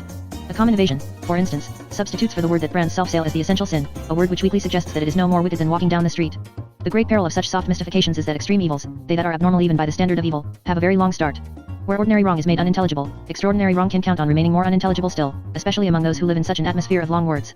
It is a cruel comment on the purity of the Victorian age, that the age ended, save for the bursting of a single scandal, in a thing being everywhere called art, the Greek spirit, the Platonic ideal and so on which any navvy mending the road outside would have stamped with a word as vile and as vulgar as it deserved. This reticence, right or wrong, may have been connected with the participation of women with men in the matter of fiction. It is an important point, the sexes can only be coursed separately. It was certainly also due, as I have already suggested, to the treaty between the rich bourgeoisie and the old aristocracy, which both had to make, for the common and congenial purpose of keeping the English people down. But it was due much more than this to a general moral atmosphere in the Victorian age. It is impossible to express that spirit except by the electric bell of a name. It was latitudinarian, and yet it was limited. It could be content with nothing less than the whole cosmos, yet the cosmos with which it was content was small. It is false to say it was without humor, yet there was something by instinct unsmiling in it. It was always saying solidly that things were enough, and proving by that sharpness, as of the shutting of a door, that they were not enough. It took, I will not say its pleasures, but even its emancipations, sadly. Definitions seem to escape this way and that in the attempt to locate it as an idea. But everyone will understand me if I call it George Eliot. I begin with this great woman of letters for both the two reasons already mentioned. She represents the rationalism of the old Victorian age at its highest. She and Mill are like two great mountains at the end of that long, hard chain which is the watershed of the early Victorian time. They alone rise high enough to be confused among the clouds or perhaps confused among the stars. They certainly were seeking truth, as Newman and Carlyle were. The slow slope of the later Victorian vulgarity does not lower their precipice and pinnacle. But I begin with this name also because it emphasizes the idea of modern fiction as a fresh and largely a female thing. The novel of the 19th century was female, as fully as the novel of the 18th century was male. It is quite certain that no woman could have written Roderick Random. It is not quite so certain that no woman could have written Esmond. The strength and subtlety of woman had certainly sunk deep into English letters when George Eliot began to write. Her originals and even her contemporaries had shown the feminine power in fiction as well or better than she. Charlotte Bronte, understood along her own instincts, was as great, Jane Austen was greater. The latter comes into our present consideration only as that most exasperating thing, an ideal unachieved. It is like leaving an unconquered fortress in the rear. No woman later has captured the complete common sense of Jane Austen. She could keep her head, while all the after women went about looking for their brains. She could describe a man coolly, which neither George Eliot nor Charlotte Bronte could do. She knew what she knew, like a sound dogmatist, she did not know what she did not know like a sound agnostic. But she belongs to a vanished world before the great progressive age of which I write. One of the characteristics of the Central Victorian spirit was a tendency to substitute a certain more or less satisfied seriousness for the extremes of tragedy and comedy. This is marked by a certain change in George Eliot, as it is marked by a certain limitation or moderation in Dickens. Dickens was the people, as it was in the 18th century and still largely is, in spite of all the talk for and against board school education, comic, tragic, realistic, free-spoken, far looser in words than in deeds. It marks the silent strength and pressure of the spirit of the Victorian middle class that even to Dickens it never occurred to revive the verbal coarseness of Smollett or Swift. The other proof of the same pressure is the change in George Eliot. She was not a genius in the elemental sense of Dickens, she could never have been either so strong or so soft. But she did originally represent some of the same popular realities, and her first books, at least as compared with her latest, were full of sound fun and bitter pathos. Mr. Max Beerbohm has remarked, in his glorious essay called Ichabod, I think, that Silas Marner would not have forgotten his miserliness if George Eliot had written of him in her maturity. I have a great regard for Mr. Beerbohm's literary judgments, and it may be so. But if literature means anything more than a cold calculation of the chances, if there is in it, as I believe, any deeper idea of detaching the spirit of life from the dull obstacles of life, of permitting human nature really to reveal itself as human, if, to put it shortly, literature has anything on earth to do with being interesting, then I think we would rather have a few more Marners than that rich maturity that gave us the analyzed dust heaps of Daniel Deronda. In her best novels there is real humor, of a cool sparkling sort, there is a strong sense of substantial character that has not yet degenerated into psychology, there is a great deal of wisdom, chiefly about women, indeed there is almost every element of literature except a certain indescribable thing called glamour, which was the whole stock in trade of the Brontes, which we feel in Dickens when Quilp clambers amid rotten wood by the desolate river, and even in Thackeray when Esmond with his melancholy eyes wanders like some swarthy crow about the dismal avenues of Castlewood. Of this quality, which some have called, but hastily, the essential of literature, George Eliot had not little but nothing. Her air is bright and intellectually even exciting, but it is like the air of a cloudless day on the parade at Brighton. She sees people clearly, but not through an atmosphere. And she can conjure up storms in the conscious, but not in the subconscious mind. It is true, though the idea should not be exaggerated, that this deficiency was largely due to her being cut off from all those conceptions that had made the fiction of a muse, the deep idea that there are really demons and angels behind men. Certainly the increasing atheism of her school spoiled her own particular imaginative talent, she was far less free when she thought like Lottie Slaw than when she thought like Casa Euban. It also betrayed her on a matter specially requiring common sense, I mean sex. There is nothing that is so profoundly false as rationalist flirtation. Each sex is trying to be both sexes at once, and the result is a confusion more untruthful than any conventions. This can easily be seen by comparing her with a greater woman who died before the beginning of our present problem. Jane Austen was born before those bonds which, we are told, protected woman from truth, were burst by the Brontes or elaborately untied by George Eliot. Yet the fact remains that Jane Austen knew much more about men than either of them. Jane Austen may have been protected from truth, but it was precious little of truth that was protected from her.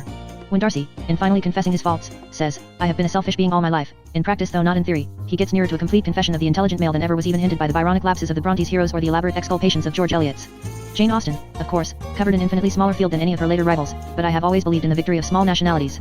The Brontes suggest themselves here, because their superficial qualities, the qualities that can be seized upon in satire, were in this an exaggeration of what was, in George Eliot, hardly more than an omission.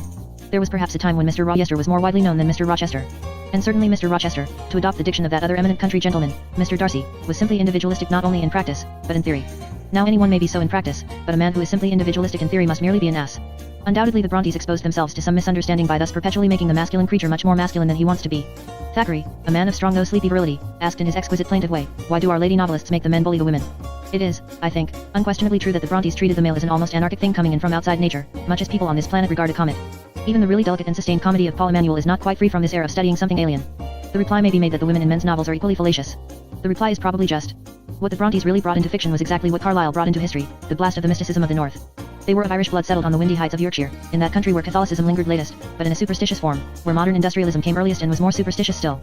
The strong wines and sterile places, the old tyranny of barons and the new and blacker tyranny of manufacturers, has made and left that country a land of barbarians. All Charlotte Bronte's earlier work is full of that sullen and unmanageable world, moss troopers turned hurriedly into miners, the last of the old world forced into supporting the very first crudities of the new. In this way Charlotte Bronte represents the Victorian settlement in a special way. The early Victorian industrialism is to George Eliot and to Charlotte Bronte, rather as the late Victorian imperialism would have been to Mrs. Humphrey Ward in the center of the empire and to Miss Olive Schreiner at the edge of it. The real strength there is in characters like Robert Moore, when he is dealing with anything except women, is the romance of industry in its first advance, a romance that has not remained. On such fighting frontiers people always exaggerate the strong qualities the masculine sex does possess, and always add a great many strong qualities that it does not possess.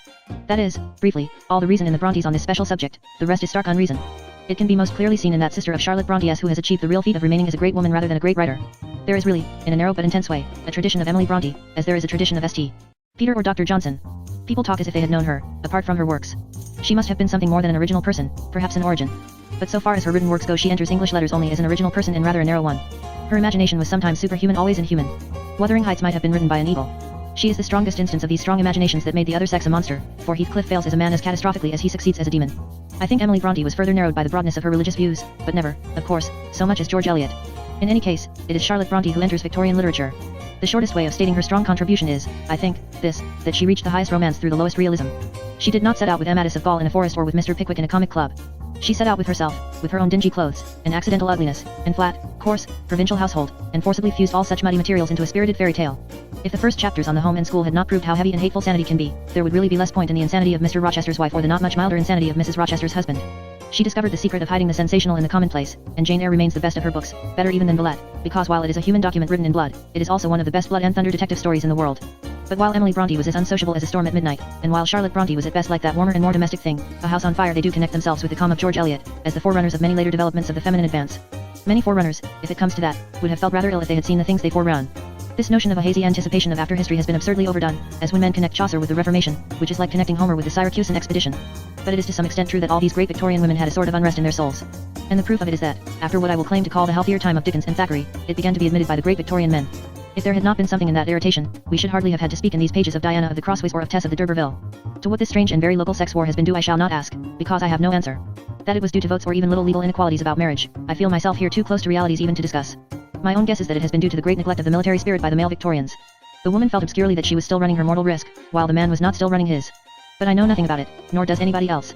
In so short a book on so vast, complex, and living a subject, it is impossible to drop even into the second rank of good authors, whose name is legion, but it is impossible to leave that considerable female force in fiction which has so largely made the very nature of the modern novel, without mentioning two names which almost brought that second rank up to the first rank. They were at utterly opposite poles. The one succeeded by being a much mellower and more Christian George Eliot, the other succeeded by being a much more mad and unchristian Emily Bronte. But Mrs. Oliphant and the author calling herself Ouida both forced themselves well within the frontier of fine literature. The Beleaguered City is literature in its highest sense, the other works of its author tend to fall into fiction in its best working sense. Mrs. Oliphant was infinitely saner in that city of ghosts than the cosmopolitan Ouida ever was in any of the cities of men. Mrs. Oliphant would never have dared to discover, either in heaven or hell, such a thing as a hairbrush with its back encrusted with diamonds. But though Ouida was violent and weak where Mrs. Oliphant might have been mild and strong, her own triumphs were her own. She had a real power of expressing the senses through her style, of conveying the very heat of blue skies or the bursting of palpable pomegranates.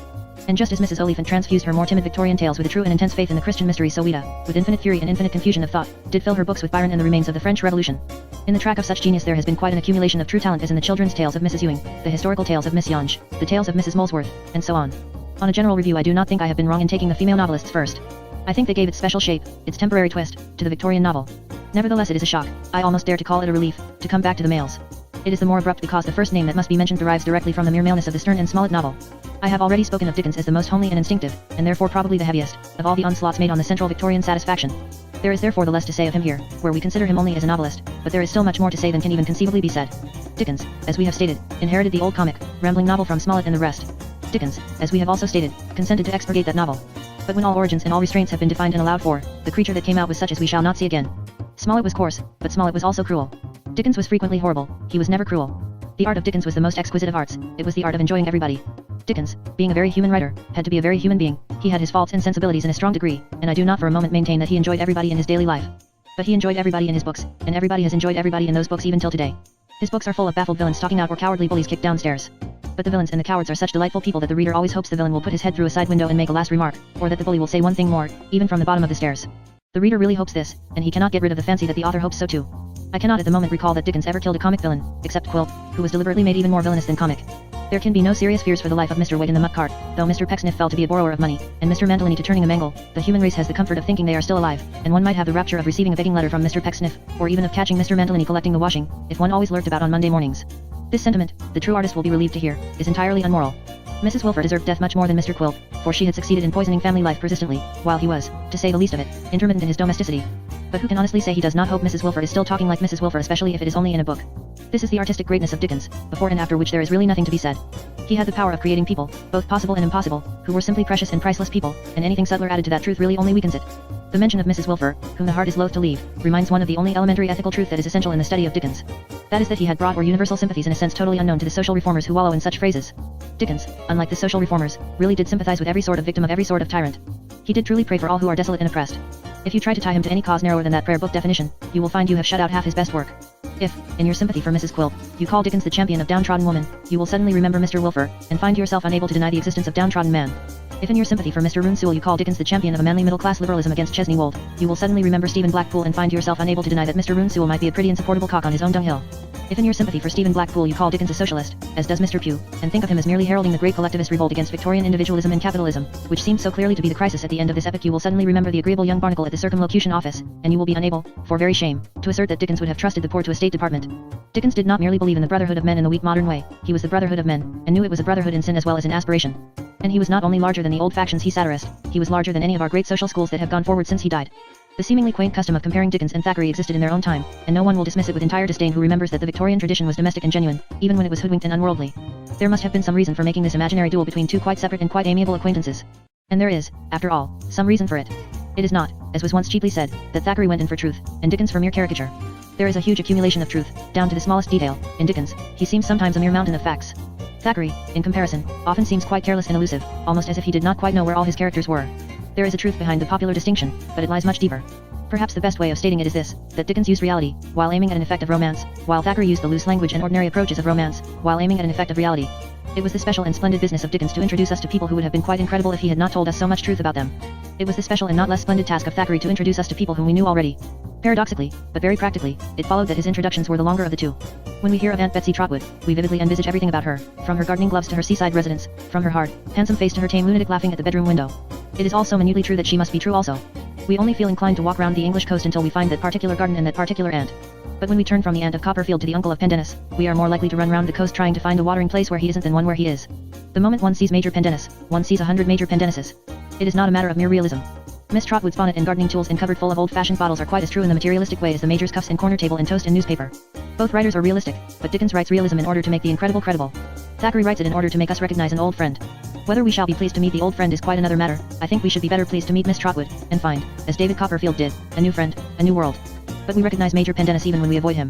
Henceforth Thackeray can count on our seeing him from his wig to his well-blacked boots whenever he chooses to say Major Pendennis paid a call. Dickens, on the other hand, had to keep up an incessant excitement about his characters, and no man on earth but he could have kept it up. It may be said, in approximate summary, that Thackeray is the novelist of memory of our memories as well as his own. Dickens seems to expect all his characters, like amusing strangers arriving at lunch, as if they gave him not only pleasure, but surprise. But Thackeray is everybody's past is everybody's youth. Forgotten friends flit about the passages of dreamy colleges and unremembered clubs, we hear fragments of unfinished conversations, we see faces without names for an instant, fixed forever in some trivial grimace, we smell the strong smell of social cliques now quite incongruous to us, and there stir in all the little rooms at once the 100 ghosts of oneself. For this purpose Thackeray was equipped with a singularly easy and sympathetic style, carved in slow soft curves where Dickens hacked out his images with a hatchet. There was a sort of avuncular indulgence about his attitude, what he called his preaching was at worst a sort of grumbling, ending with the sentiment that boys will be boys and that there's nothing new under the sun. He was not really either a cynic or a censor morum, but, in another sense than Chaucer's, a gentle pardoner, having seen the weaknesses he is sometimes almost weak about them. He really comes nearer to exculpating Pendennis or Ethel Newcome than any other author, who saw what he saw, would have been. The rare wrath of such men is all the more effective, and there are passages in Vanity Fair and still more in the Book of Snobs, where he does make the dance of wealth and fashion look stiff and monstrous, like a Babylonian masquerade. But he never quite did it in such a way as to turn the course of the Victorian Age. It may seem strange to say that Thackeray did not know enough of the world, yet this was the truth about him in large matters of the philosophy of life, and especially of his own time. He did not know the way things were going, he was too Victorian to understand the Victorian epoch. He did not know enough ignorant people to have heard the news.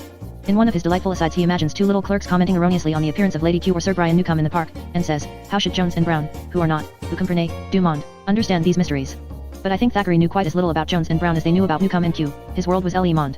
Hence he seemed to take it for granted that the Victorian compromise would last, while Dickens, who knew his Jones and Brown, had already guessed that it would not. Thackeray did not realize that the Victorian platform was a moving platform.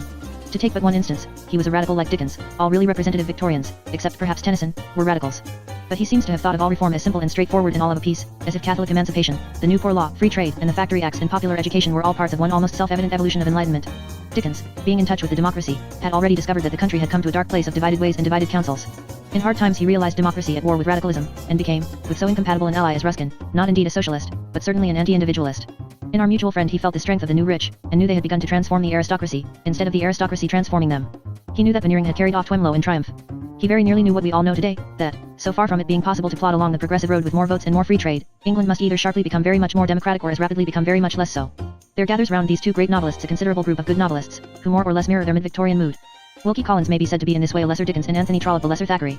Wilkie Collins is chiefly typical of his time in this respect, that while his moral and religious conceptions were as mechanical as his carefully constructed fictitious conspiracies, he nevertheless informed the latter with a sort of involuntary mysticism which dealt wholly with the darker side of the soul. For this was one of the most peculiar of the problems of the Victorian mind. The idea of the supernatural was perhaps at as low an ebb as it had ever been, certainly much lower than it is now. But in spite of this, and in spite of a certain ethical cheeriness that was almost de rigueur, the strange fact remains that the only sort of supernaturalism the Victorians allowed to their imaginations was a sad supernaturalism. They might have ghost stories, but not saint stories. They could trifle with the curse or unpardoning prophecy of a witch, but not with the pardon of a priest. They seem to have held, I believe erroneously, that the supernatural was safest when it came from below. When we think, for example, of the uncountable riches of religious art, imagery, ritual, and popular legend that has clustered round Christmas through all the Christian ages, it is a truly extraordinary thing to reflect that Dickens, wishing to have in the Christmas Carol a little happy supernaturalism by way of a change, actually had to make up a mythology for himself. Here was one of the rare cases where Dickens, in a real and human sense, did suffer from the lack of culture. For the rest, Wilkie Collins is these two elements, the mechanical and the mystical, both very good of their kind. He is one of the few novelists in whose case it is proper and literal to speak of his plots. He was a plotter. He went about to slay Godfrey Ablewhite as coldly and craftily as the Indians did. But he also had a sound though sinister note of true magic, as in the repetition of the two white dresses and the woman in white, or of the dreams with their double explanations in Armadale. His ghosts do walk. They are alive, and walk as softly as Count Fosco, but as solidly. Finally, The Moonstone is probably the best detective tale in the world. Anthony Trollope, a clear and very capable realist, represents rather another side of the Victorian spirit of comfort, its leisureliness, its love of detail, especially of domestic detail, its love of following characters and kindred from book to book and from generation to generation. Dickens very seldom tried this latter experiment, and then, as in Master Humphrey's Clock, unsuccessfully, those magnesium blazes of his were too brilliant and glaring to be indefinitely prolonged. But Thackeray was full of it, and we often feel that the characters in the Newcomes or Philip might legitimately complain that their talk and tale are being perpetually interrupted and pestered by people out of other books. Within his narrower limits, Trollope was a more strict and masterly realist than Thackeray, and even those who would call his personages types would admit that they are as vivid as characters. It was a bustling but a quiet world that he described, politics before the coming of the Irish and the Socialists, the church in the lull between the Oxford movement and the modern high Anglican energy. And it is notable in the Victorian spirit once more that though his clergymen are all of them real men and many of them good men, it never really occurs to us to think of them as the priests of a religion. Charles Reade may be said to go along with these, and Disraeli and even Kingsley, not because these three very different persons had anything particular in common, but because they all fell short of the first rank in about the same degree. Charles Reade had a kind of cold coarseness about him, not morally but artistically, which keeps him out of the best literature as such, but he is of importance to the Victorian development in another way, because he has the harsher and more tragic note that has come later in the study of our social problems. He is the first of the angry realists. Kingsley's best books may be called boys' books. There is a real though juvenile poetry in Westward Ho! And though that narrative, historically considered, is very much of a lie, it is a good, thundering honest lie. There are also genuinely eloquent things in Hypatia, and a certain electric atmosphere of sectarian excitement that Kingsley kept himself in, and did know how to convey. He said he wrote the book in his heart's blood. This is an exaggeration, but there is a truth in it, and one does feel that he may have relieved his feelings by writing it in red ink. As for Disraeli, his novels are able and interesting considered as everything except novels, and are an important contribution precisely because they are written by an alien who did not take our politics so seriously as Trollope did. They are important again as showing those later Victorian changes which men like Thackeray missed. Disraeli did do something towards revealing the dishonesty of our politics even if he had done a good deal towards bringing it about. Between this group and the next there hovers a figure very hard to place, not higher in letters than these, yet not easy to class with them, I mean Bulwer Lytton. He was no greater than they were, yet somehow he seems to take up more space. He did not, in the ultimate reckoning, do anything in particular, but he was a figure, rather as Oscar Wilde was later a figure. You could not have the Victorian age without him. And this was not due to wholly superficial things like his dandyism, his dark, sinister good looks and a great deal of the mere polished melodrama that he wrote. There was something in his all-round interests, in the variety of things he tried, in his half-aristocratic swagger as poet and politician, that made him in some ways a real touchstone of the time. It is noticeable about him that he is always turning up everywhere and that he brings other people out, generally in a hostile spirit. His Byronic and almost oriental ostentation was used by the young Thackeray as something on which to sharpen his new razor of Victorian common sense. His pose as a dilettante satirist inflamed the execrable temper of Tennyson, and led to those lively comparisons to a bandbox and a line in curl papers. He interposed the glove of warning and the tear of sensibility between us and the proper ending of Great Expectations. Of his own books, by far the best are the really charming comedies about the Caxtons and Kenelm Chillingly. None of his other works have a high literary importance now, with the possible exception of A Strange Story, but his Coming Race is historically interesting as foreshadowing those novels of the future which were afterwards such a weapon of the socialists. Lastly, there was an element indefinable about Lytton, which often is in adventurers, which amounts to a suspicion that there was something in him after all. It rang out of him when he said to the hesitating Crimean Parliament, "Destroy your government and save your army." With the next phase of Victorian fiction we enter a new world, the later, more revolutionary, more continental, freer but in some ways weaker world in which we live today. The subtle and sad change that was passing like twilight across the English brain at this time is very well expressed in the fact that men have come to mention the great name of Meredith in the same breath as Mr. Thomas Hardy. Both writers, doubtless, disagreed with the orthodox religion of the ordinary English village. Most of us have disagreed with that religion until we made the simple discovery that it does not exist. But in any age where ideas could be even feebly disentangled from each other, it would have been evident at once that Meredith and Hardy were, intellectually speaking, mortal enemies. They were much more opposed to each other than Newman was to Kingsley, or than Abelard was to St. Bernard. But then they collided in a skeptical age, which is like colliding in a London fog. There can never be any clear controversy in a skeptical age. Nevertheless both Hardy and Meredith did mean something, and they did mean diametrically opposite things. Meredith was perhaps the only man in the modern world who has almost had the high honor of rising out of the low estate of a pantheist into the high state of a pagan. A pagan is a person who can do what hardly any person for the last 2,000 years could do, a person who can take nature naturally. It is due to Meredith to say that no one outside a few of the great Greeks has ever taken nature so naturally as he did. And it is also due to him to say that no one outside Colney Hatch ever took nature so unnaturally as it was taken in what Mr. Hardy has had the blasphemy to call Wessex tales. This division between the two points of view is vital, because the turn of the 19th century was a very sharp one. By it we have reached the rapids in which we find ourselves today. Meredith really is a pantheist. You can express it by saying that God is the great all, you can express it much more intelligently by saying that Pan is the great God.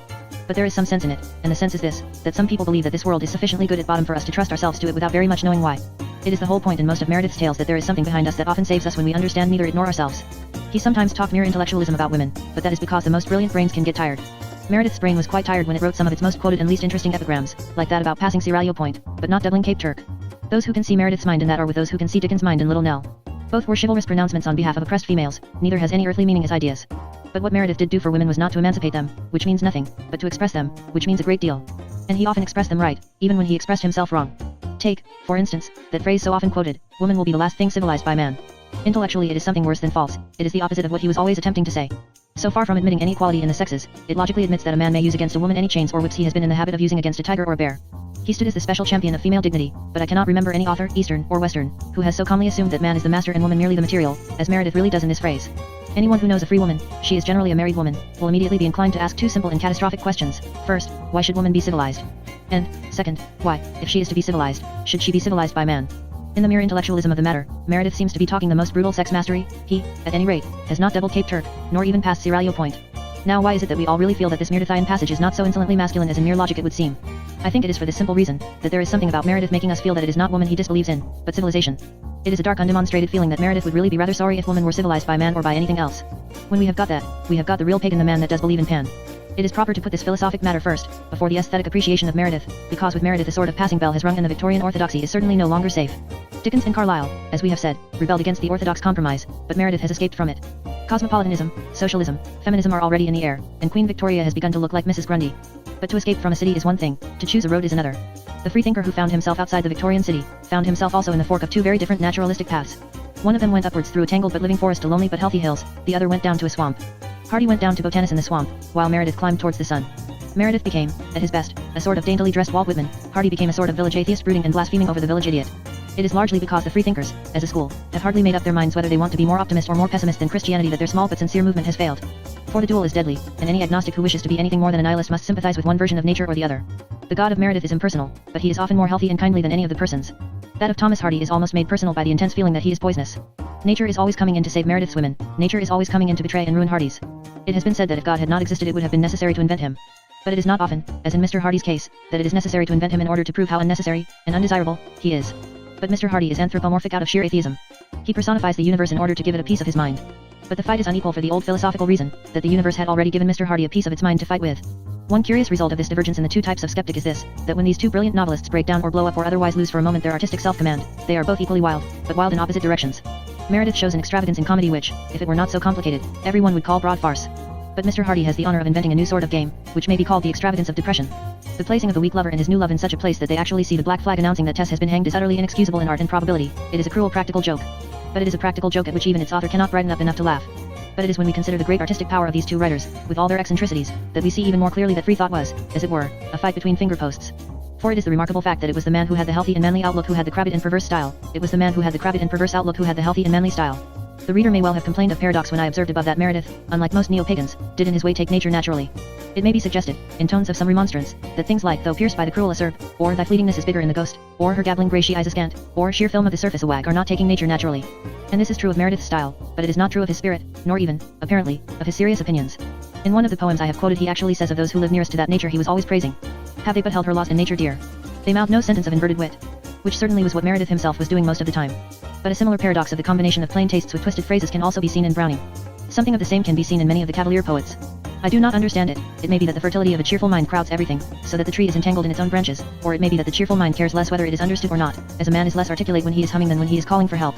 Certainly Meredith suffers from applying a complex method to men and things he does not mean to be complex, nay, honestly admires for being simple.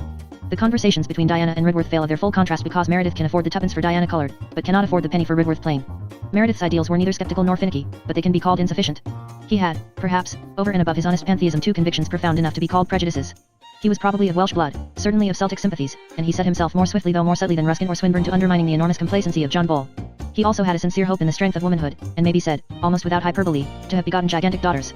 He may yet suffer for his chivalric interference as many champions do. I have little doubt that when St. George had killed the dragon he was heartily afraid of the princess. But certainly neither of these two vital enthusiasms touched the Victorian trouble. The disaster of the modern English is not that they are not Celtic, but that they are not English. The tragedy of the modern woman is not that she is not allowed to follow man, but that she follows him far too slavishly. This conscious and theorizing Meredith did not get very near his problem and is certainly miles away from ours. But the other Meredith was a creator, which means a god. That is true of him which is true of so different a man as Dickens, that all one can say of him is that he is full of good things. A reader opening one of his books feels like a schoolboy opening a hamper which he knows to have somehow cost £100. He may be more bewildered by it than by an ordinary hamper, but he gets the impression of a real richness of thought, and that is what one really gets from such riots of felicity as Evan Harrington or Harry Richmond. His philosophy may be barren, but he was not. And the chief feeling among those that enjoy him is a mere wish that more people could enjoy him too.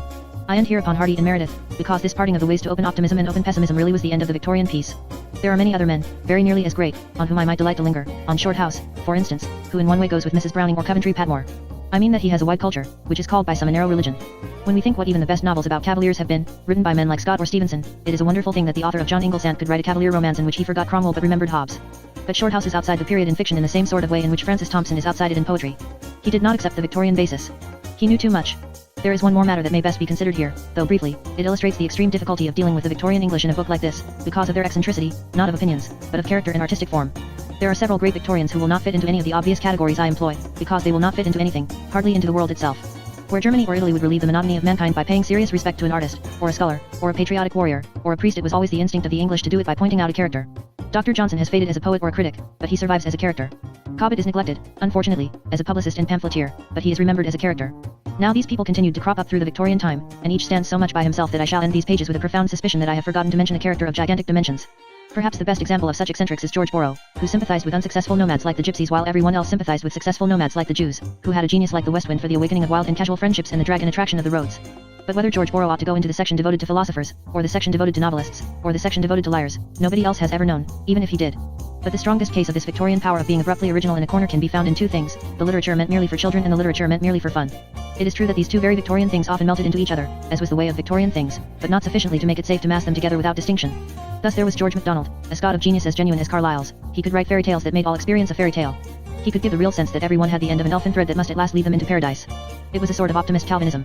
But such really significant fairy tales were accidents of genius. Of the Victorian age as a whole, it is true to say that it did discover a new thing, a thing called nonsense. It may be doubted whether this thing was really invented to please children. Rather it was invented by old people trying to prove their first childhood, and sometimes succeeding only in proving their second. But whatever else the thing was, it was English and it was individual. Lewis Carroll gave mathematics a holiday. He carried logic into the wild lands of illogicality. Edward Lear, a richer, more romantic and therefore more truly Victorian buffoon, improved the experiment. But the more we study it, the more we shall, I think, conclude that it reposed on something more real and profound in the Victorians than even their just and exquisite appreciation of children. It came from the deep Victorian sense of humor. It may appear, because I have used from time to time the only possible phrases for the case, that I mean the Victorian Englishman to appear as a blockhead, which means an unconscious buffoon. To all this there is a final answer, that he was also a conscious buffoon and a successful one. He was a humorist, and one of the best humorists in Europe. That which Goethe had never taught the Germans, Byron did manage to teach the English the duty of not taking him seriously. The strong and shrewd Victorian humor appears in every slash of the pencil of Charles Keene, in every undergraduate inspiration of Calverley or Q. Or J.K.S. They had largely forgotten both art and arms, but the gods had left them laughter. But the final proof that the Victorians were alive by this laughter, can be found in the fact they could manage and master for a moment even the cosmopolitan modern theatre. They could contrive to put the Bab Ballads on the stage. To turn a private name into a public epithet is a thing given to few, but the word Gilbertian will probably last longer than the name Gilbert. It meant a real Victorian talent, that of exploding unexpectedly and almost, as it seemed, unintentionally. Gilbert made good jokes by the thousand, but he never, in his best days, made the joke that could possibly have been expected of him. This is the last essential of the Victorian. Laugh at him as a limited man, a moralist, conventionalist, an opportunist, a formalist. But remember also that he was really a humorist, and may still be laughing at you. Chapter 3. The Great Victorian Poets. What was really unsatisfactory in Victorian literature is something much easier to feel than to state. It was not so much a superiority in the men of other ages to the Victorian men. It was a superiority of Victorian men to themselves. The individual was unequal. Perhaps that is why the society became unequal, I cannot say. They were lame giants, the strongest of them walked on one leg a little shorter than the other. A great man in any age must be a common man, and also an uncommon man. Those that are only uncommon men are perverts and sowers of pestilence. But somehow the great Victorian man was more and less than this. He was at once a giant and a dwarf. When he has been sweeping the sky in circles infinitely great, he suddenly shrivels into something indescribably small. There is a moment when Carlyle turns suddenly from a high creative mystic to a common Calvinist. There are moments when George Eliot turns from a prophetess into a governess. There are also moments when Ruskin turns into a governess, without even the excuse of sex. But in all these cases the alteration comes as a thing quite abrupt and unreasonable. We do not feel this acute angle anywhere in Homer or in Virgil or in Chaucer or in Shakespeare or in Dryden, such things as they knew. It is no disgrace to Homer that he had not discovered Britain, or to Virgil that he had not discovered America, or to Chaucer that he had not discovered the solar system, or to Dryden that he had not discovered the steam engine.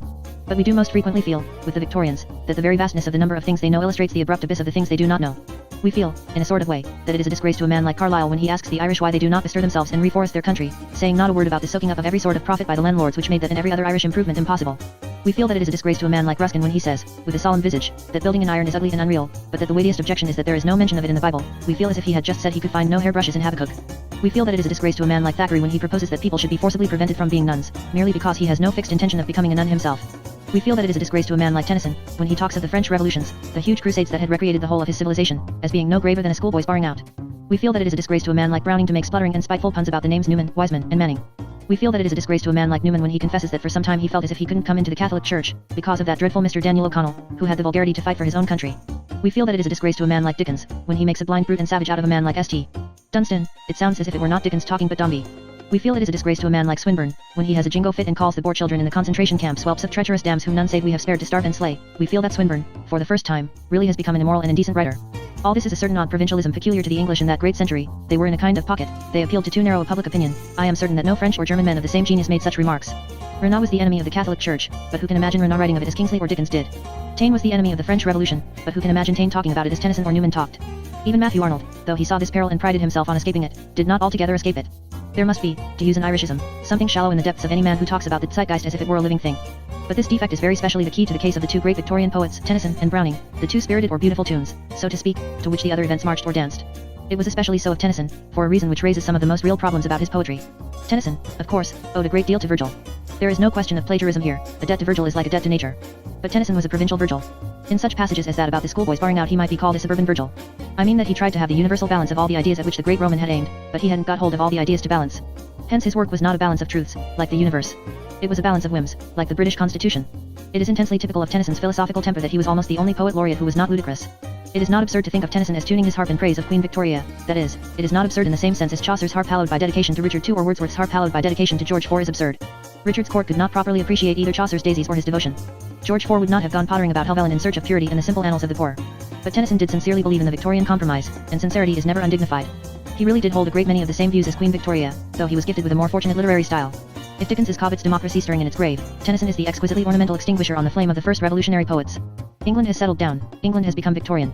The compromise was interesting, it was national and for a long time it was successful, there is still a great deal to be said for it. But it was as freakish and unphilosophic, as arbitrary and untranslatable, as a beggar's patched coat or a child's secret language. Now it is here that Browning had a certain odd advantage over Tennyson, which has, perhaps, somewhat exaggerated his intellectual superiority to him. Browning's eccentric style was more suitable to the poetry of a nation of eccentrics, of people for the time being removed far from the center of intellectual interests.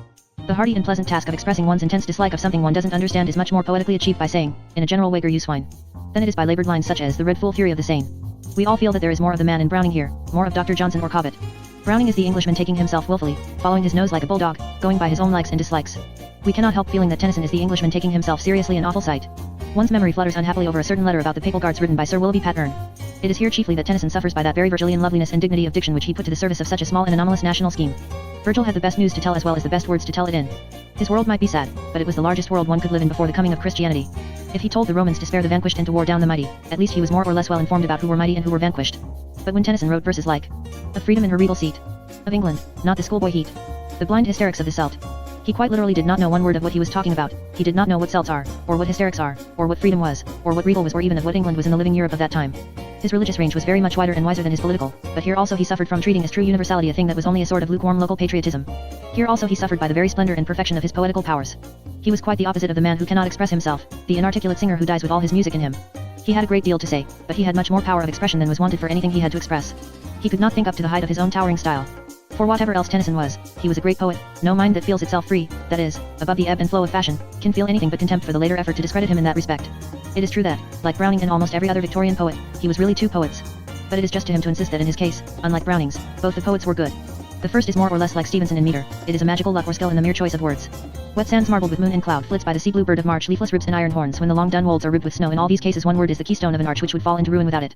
But there are other strong phrases that recall not Stevenson but rather their common master, Virgil. Tears from the depths of some divine despair, there is fallen a splendid tear from the passion flower at the gate was a great water, and the moon was full, God made himself an awful rose of dawn. These do not depend on a word but on an idea, they might even be translated. It is also true, I think, that he was first and last a lyric poet. He was always best when he expressed himself shortly. In long poems he had an unfortunate habit of eventually saying very nearly the opposite of what he meant to say. I will take only two instances of what I mean. In the Idylls of the King, and in Memoriam, his two sustained and ambitious efforts, particular phrases are always flashing out the whole fire of the truth that Tennyson meant. But owing to his English indolence, his English aristocratic irresponsibility, his English vagueness in thought, he always managed to make the main poem mean exactly what he did not mean. Thus, these two lines which simply say that Lancelot was the first in tournament, but Arthur mightiest in the battlefield, do really express what he meant to express about Arthur being after all the highest, yet most human too, not Lancelot, nor another. But as his hero is actually developed, we have exactly the opposite impression, that poor old Lancelot, with all his faults, was much more of a man than Arthur. He was a Victorian in the bad as well as the good sense, he could not keep priggishness out of long poems. Or again, take the case of In Memoriam. I will quote one verse, probably incorrectly, which has always seemed to me splendid, and which does express what the whole poem should express but hardly does. That we may lift from out the dust a voice as unto him that hears, a cry above the conquered years, of one that ever works, and trust. The poem should have been a cry above the conquered years. It might well have been that if the poet could have said sharply at the end of it, as a pure piece of dogma, I've forgotten every feature of the man's face, I know God holds him alive. But under the influence of the mere leisurely length of the thing, the reader does rather receive the impression that the wound has been healed only by time, and that the victor hours can boast that this is the man that loved and lost, but all he was is overworn. This is not the truth, and Tennyson did not intend it for the truth. It is simply the result of the lack of something militant, dogmatic, and structural in him, whereby he could not be trusted with the trail of a very long literary process without entangling himself like a kitten playing cat's cradle. Browning, as above suggested, got on much better with eccentric and secluded England because he treated it as eccentric and secluded, a place where one could do what one liked. To a considerable extent he did do what he liked, arousing not a few complaints, and many doubts and conjectures as to why on earth he liked it. Many comparatively sympathetic persons pondered upon what pleasure it could give any man to write sordello or rhyme and not to offend not. Nevertheless, he was no anarchist and no mystagogue, and even where he was defective, his defect has commonly been stated wrongly. The two chief charges against him were a contempt for form unworthy of an artist, and a poor pride in obscurity. The obscurity is true, though not, I think, the pride in it, but the truth about this charge rather rises out of the truth about the other. The other charge is not true. Browning cared very much for form, he cared very much for style. You may not happen to like his style, but he did. To say that he had not enough mastery over form to express himself perfectly like Tennyson or Swinburne is like criticizing the griffin of a medieval gargoyle without even knowing that it is a griffin, treating it as an infantile and unsuccessful attempt at a classical angel. A poet indifferent to form ought to mean a poet who did not care what form he used as long as he expressed his thoughts. He might be a rather entertaining sort of poet, telling a smoking room story in blank verse or writing a hunting song in the Spenserian stanza, giving a realistic analysis of infanticide in a series of triolets, or proving the truth of immortality in a long string of limericks. Browning certainly had no such indifference. Almost every poem of Browning, especially the shortest and most successful ones, was molded or graven in some special style, generally grotesque, but invariably deliberate. In most cases whenever he wrote a new song he wrote a new kind of song. The new lyric is not only of a different meter, but of a different shape. No one, not even Browning, ever wrote a poem in the same style as that horrible one beginning John, Master of the Temple of God, with its weird choruses and creepy prose directions. No one, not even Browning, ever wrote a poem in the same style as Pisgah. No one, not even Browning, ever wrote a poem in the same style as Time's Revenges. No one, not even Browning, ever wrote a poem in the same style as Meeting at Night and Parting at Morning. No one, not even Browning, ever wrote a poem in the same style as The Flight of the Duchess, or in the same style as The Grammarian's Funeral, or in the same style as A Star, or in the same style as that astounding lyric which begins abruptly, "Some people hang pictures up." These meters and manners were not accidental, they really do suit the sort of spiritual experiment Browning was making in each case. Browning, then, was not chaotic, he was deliberately grotesque. But there certainly was, over and above this grotesqueness, a perversity and irrationality about the man which led him to play the fool in the middle of his own poems, to leave off carving gargoyles and simply begin throwing stones. His curious complicated puns are an example of this. Hood had used the pun to make a sentence or a sentiment especially pointed and clear. In Browning the word with two meanings seems to mean rather less, if anything, than the word with one. It also applies to his trick of setting himself to cope with impossible rhymes. It may be fun, though it is not poetry, to try rhyming to ranunculus, but even the fun presupposes that you do rhyme to it, and I will affirm, and hold under persecution, that Tommy Make Room for Your Uncle Us does not rhyme to it. The obscurity, to which he must in a large degree plead guilty, was, curiously enough, the result rather of the gay artist in him than the deep thinker. It is patience in the Browning students, in Browning it was only impatience. He wanted to say something comic and energetic and he wanted to say it quick. And, between his artistic skill in the fantastic and his temperamental turn for the abrupt, the idea sometimes flashed past unseen. But it is quite an error to suppose that these are the dark minds containing his treasure. The 2 or 3 great and true things he really had to say he generally managed to say quite simply. Thus he really did want to say that God had indeed made man and woman one flesh, that the sex relation was religious in this real sense that even in our sin and despair we take it for granted and expect a sort of virtue in it. The feelings of the bad husband about the good wife, for instance, are about as subtle and entangled as any matter on this earth, and Browning really had something to say about them. But he said it in some of the plainest and most unmistakable words in all literature, as lucid as a flash of lightning. Pompilia, will you let them murder me? Or again, he did really want to say that death and such moral terrors were best taken in a military spirit. He could not have said it more simply than, I was ever a fighter, one fight more, the best and the last. He did really wish to say that human life was unworkable unless immortality were implied in it every other moment. He could not have said it more simply, leave now to dogs and apes, man has forever. The obscurities were not merely superficial, but often covered quite superficial ideas. He was as likely as not to be most unintelligible of all in writing a compliment in a lady's album. I remember in my boyhood, when Browning kept us awake like coffee, a friend reading out the poem about the portrait to which I have already referred, reading it in that rapid dramatic way in which this poet must be read. And I was profoundly puzzled at the passage where it seemed to say that the cousin disparaged the picture, while John scorns ale. I could not think what this sudden teetotalism on the part of John had to do with the affair, but I forgot to ask at the time and it was only years afterwards that, looking at the book, I found it was John scorns ale, a very Browning-esque way of saying he winced. Most of Browning's obscurity is of that sort the mistakes are almost as quaint as misprints and the Browning student, in that sense, is more a proofreader than a disciple. For the rest his real religion was of the most manly, even the most boyish sort. He is called an optimist, but the word suggests a calculated contentment which was not in the least one of his vices. What he really was a romantic. He offered the cosmos as an adventure rather than a scheme. He did not explain evil, far less explain it away, he enjoyed defying it. He was a troubadour even in theology and metaphysics, like the Jongleur de Dieu of St.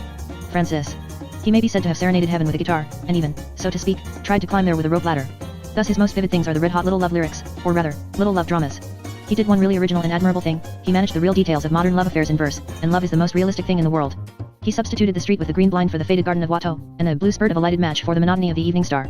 Before leaving him it should be added that he was fitted to deepen the Victorian mind, but not to broaden it. With all his Italian sympathies and Italian residence, he was not the man to get Victorian England out of its provincial rut. On many things Kingsley himself was not so narrow. His celebrated wife was wider and wiser than he in this sense, for she was, however one-sidedly, involved in the emotions of Central European politics. She defended Louis Napoleon and Victor Emmanuel, and intelligently, as one conscious of the case against them both. As to why it now seems simple to defend the first Italian king, but absurd to defend the last French emperor, well, the reason is sad and simple. It is concerned with certain curious things called success and failure, and I ought to have considered it under the heading of the Book of Snobs.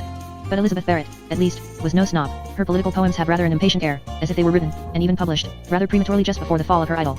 These old political poems of hers are too little read today, they are amongst the most sincere documents on the history of the times, and many modern blunders could be corrected by the reading of them. And Elizabeth Barrett had a strength really rare among women poets, the strength of the phrase. She excelled in her sex, in epigram, almost as much as Voltaire in his.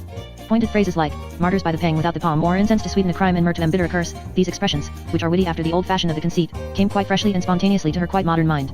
But the first fact is this, that these epigrams of hers were never so true as when they turned on one of the 2 or 3 pivots on which contemporary Europe was really turning.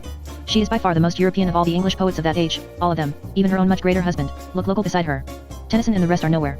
Take any positive political fact, such as the final fall of Napoleon. Tennyson wrote these profoundly foolish lines.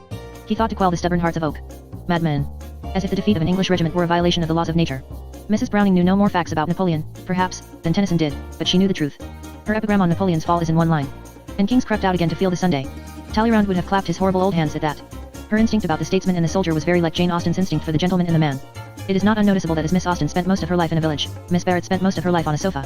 The godlike power of guessing seems, for some reason I do not understand, to grow under such conditions. Unfortunately Mrs. Browning was like all the other Victorians in going a little lame, as I have roughly called it, having one leg shorter than the other. But her case was, in one sense, extreme. She exaggerated both ways. She was too strong and too weak, or, as a false sex philosophy would express it, too masculine and too feminine. I mean that she hit the center of weakness with almost the same emphatic precision with which she hit the center of strength. She could write finally of the factory wheels grinding life down from its mark, a strong and strictly true observation. Unfortunately she could also write of Euripides with his droppings of warm tears. She could write an A drama of exile, a really fine exposition, touching the later relation of Adam and the animals. Unfortunately the tears were again turned on at the wrong moment at the main, and the stage direction commands a silence, only broken by the dropping of angels' tears. How much noise is made by angels' tears?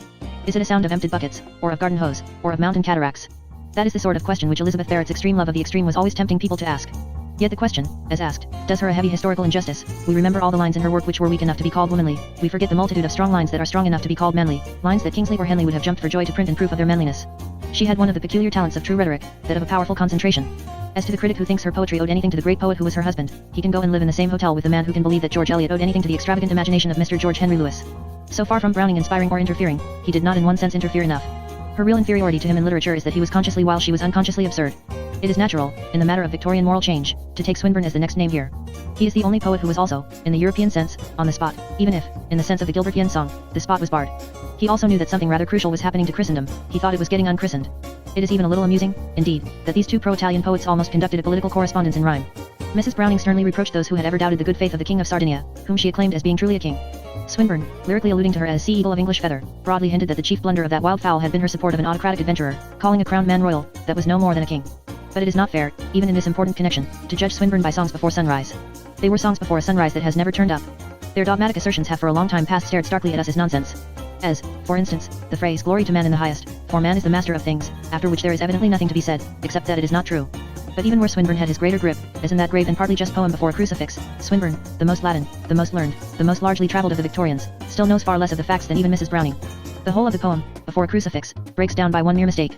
It imagines that the French or Italian peasants who fell on their knees before the crucifix did so because they were slaves. They fell on their knees because they were free men, probably owning their own farms. Swinburne could have found round about Putney plenty of slaves who had no crucifixes, but only crucifixions. When we come to ethics and philosophy, doubtless we find Swinburne in full revolt, not only against the temperate idealism of Tennyson, but against the genuine piety and moral enthusiasm of people like Mrs. Browning. But here again Swinburne is very English, nay, he is very Victorian, for his revolt is illogical. For the purposes of intelligent insurrection against priests and kings, Swinburne ought to have described the natural life of man, free and beautiful, and proved from this both the noxiousness and the needlessness of such chains. Unfortunately Swinburne rebelled against nature first and then tried to rebel against religion for doing exactly the same thing that he had done. His songs of joy are not really immoral, but his songs of sorrow are. But when he merely hurls at the priest the assertion that flesh is grass and life is sorrow, he really lays himself open to the restrained answer, so I have ventured, on various occasions, to remark. When he went forth, as it were, as the champion of pagan change and pleasure, he heard uplifted the grand choruses of his own Atalanta, in his rear, refusing hope. The splendid diction that blazes through the whole of that drama, that still dances exquisitely in the more lyrical poems and ballads, makes some marvelous appearances in songs before sunrise, and then mainly falters and fades away, is, of course, the chief thing about Swinburne.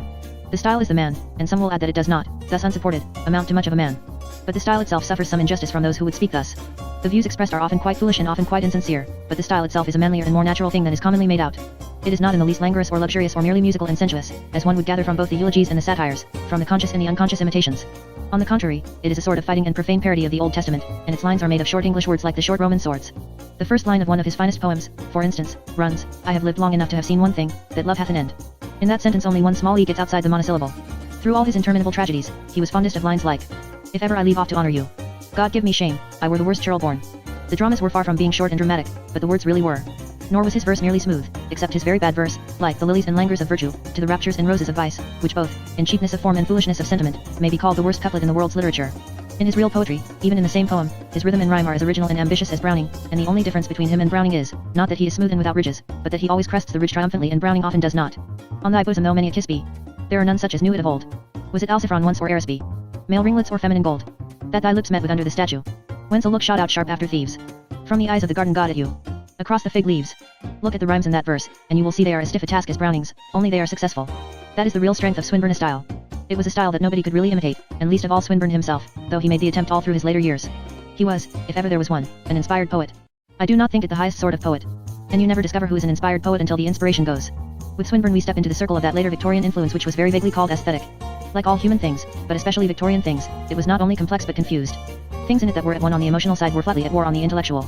In the section of the painters, it was the allies or pupils of Ruskin, pious, almost painfully exact, and copying medieval details rather for their truth than their beauty. In the section of the poets it was pretty loose, Swinburne being the leader of the rebels. But there was one great man who was in both sections, a painter and a poet, who may be said to bestride the chasm like a giant. It is in an odd and literal sense true that the name of Rossetti is important here, for the name implies the nationality. I have loosely called Carlyle and the Brontes the romance from the north, the nearest to a general definition of the aesthetic movement is to call it the romance from the south. It is that warm wind that had never blown so strong since Chaucer, standing in his cold English April, had smelled the spring in Provence. The Englishman has always found it easier to get inspiration from the Italians than from the French, they call to each other across that unconquered castle of reason. Browning's Englishman in Italy, Browning's Italian in England, were both happier than either would have been in France. Rossetti was the Italian in England, as Browning was the Englishman in Italy, and the first broad fact about the artistic revolution Rossetti wrought is written when we have written his name. But if the south lets in warmth or heat, it also lets in hardness. The more the orange tree is luxuriant in growth, the less it is loose in outline. And it is exactly where the sea is slightly warmer than marble that it looks slightly harder. This, I think, is the one universal power behind the aesthetic and pre-Raphaelite movements, which all agreed in two things at least, strictness in the line and strength, nay violence, in the color. Rossetti was a remarkable man in more ways than one, he did not succeed in any art, if he had he would probably never have been heard of. It was his happy knack of half failing in both the arts that has made him a success. If he had been as good a poet as Tennyson, he would have been a poet who painted pictures. If he had been as good a painter as Burne-Jones, he would have been a painter who wrote poems. It is odd to note on the very threshold of the extreme art movement that this great artist largely succeeded by not defining his art. His poems were too pictorial. His pictures were too poetical. That is why they really conquered the cold satisfaction of the Victorians, because they did mean something, even if it was a small artistic thing. Rossetti was one with Ruskin, on the one hand, and Swinburne on the other, in reviving the decorative instinct of the Middle Ages. While Ruskin, in letters only, praised that decoration, Rossetti and his friends repeated it. They almost made patterns of their poems. That frequent return of the refrain which was foolishly discussed by Professor Nordau was, in Rossetti's case, of such sadness as sometimes to amount to sameness.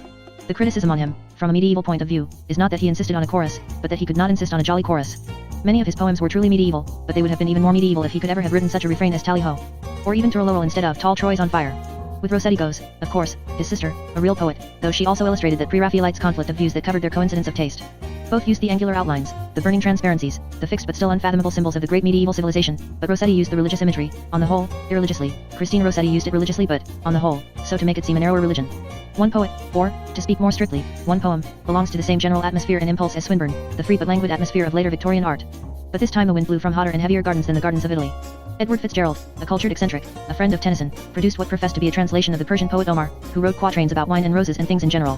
Whether the Persian original, in its own Persian way, was greater or less than this version I must not discuss here, and could not discuss anywhere. But it is quite clear that Fitzgerald's work is much too good to be a good translation. It is as personal and creative a thing as ever was written, and the best expression of a bad mood, a mood that may, for all I know, be permanent in Persia, but was certainly at this time particularly fashionable in England. In the technical sense of literature it is one of the most remarkable achievements of that age, as poetical as Swinburne and far more perfect. In this verbal sense its most arresting quality is a combination of something haunting and harmonious that flows by like a river or a song, with something else that is compact and pregnant like a pithy saying picked out in rock by the chisel of some pagan philosopher. It is at once a tune that escapes and an inscription that remains. Thus, alone among the reckless and romantic verses that first rose in Coleridge or Keats, it preserves something also of the wit and civilization of the 18th century. Lines like "Come you as in from the tower of darkness cries," or "Their mouths are stopped with dust" are successful in the same sense as "Pinnacled dim in the intense inane," or "Through verdurous glooms and winding mossy ways." But, indeed, repentance oft before I swore, but was I sober when I swore, is equally successful in the same sense as "Damn with faint praise, assent with civil leer, and without sneering teach the rest to sneer." It thus earned a right to be considered the complete expression of that skepticism and sensual sadness into which later Victorian literature was more and more falling away, a sort of Bible of unbelief.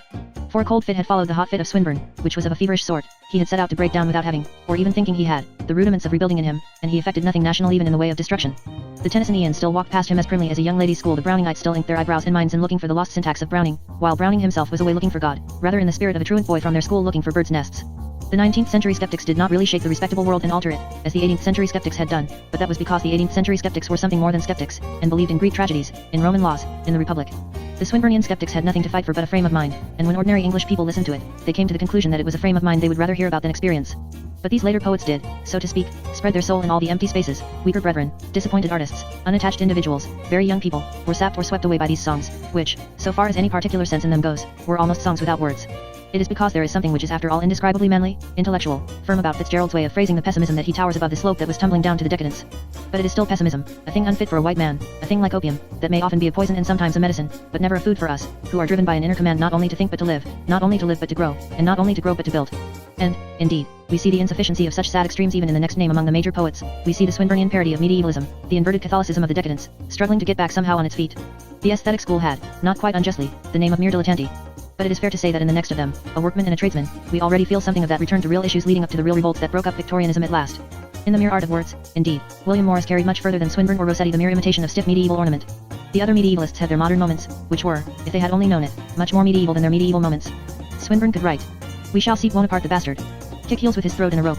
One has an uneasy feeling that William Morris would have written something like, "And the kin of the ill King Bonaparte hath a high gallows for all his part." Rossetti could, for once in a way, write poetry about a real woman and call her Jenny. One has a disturbed suspicion that Morris would have called her Jehanne. But all that seems at first more archaic and decorative about Morris really arose from the fact that he was more virile and real than either Swinburne or Rossetti. It arose from the fact that he really was, what he so often called himself, a craftsman. He had enough masculine strength to be tidy, that is, after the masculine manner, tidy about his own trade. If his poems were too like wallpapers, it was because he really could make wallpapers.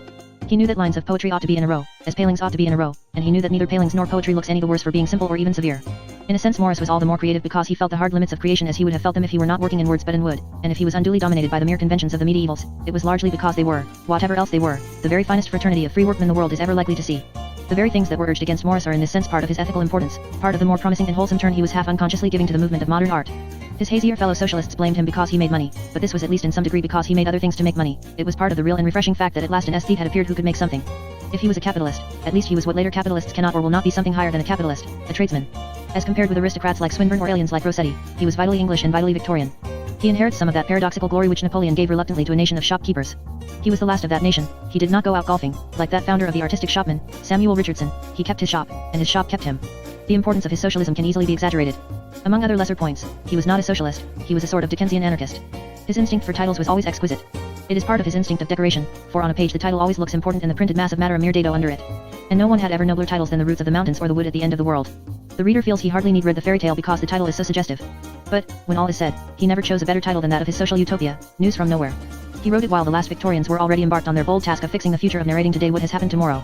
They named their books by cold titles suggesting straight corridors of marble titles like Looking Backward. But Morris was an artist as well as an anarchist. News from Nowhere is an irresponsible title, and it is an irresponsible book.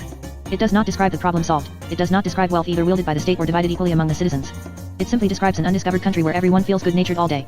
That he could even dream so is his true dignity as a poet. He was the first of the aesthetes to smell medievalism as a smell of the morning, and not as a mere scent of decay. With him the poetry that had been peculiarly Victorian practically ends, and, on the whole, it is a happy ending. There are many other minor names of major importance, but for one reason or other they do not derive from the schools that had dominated this epic as such.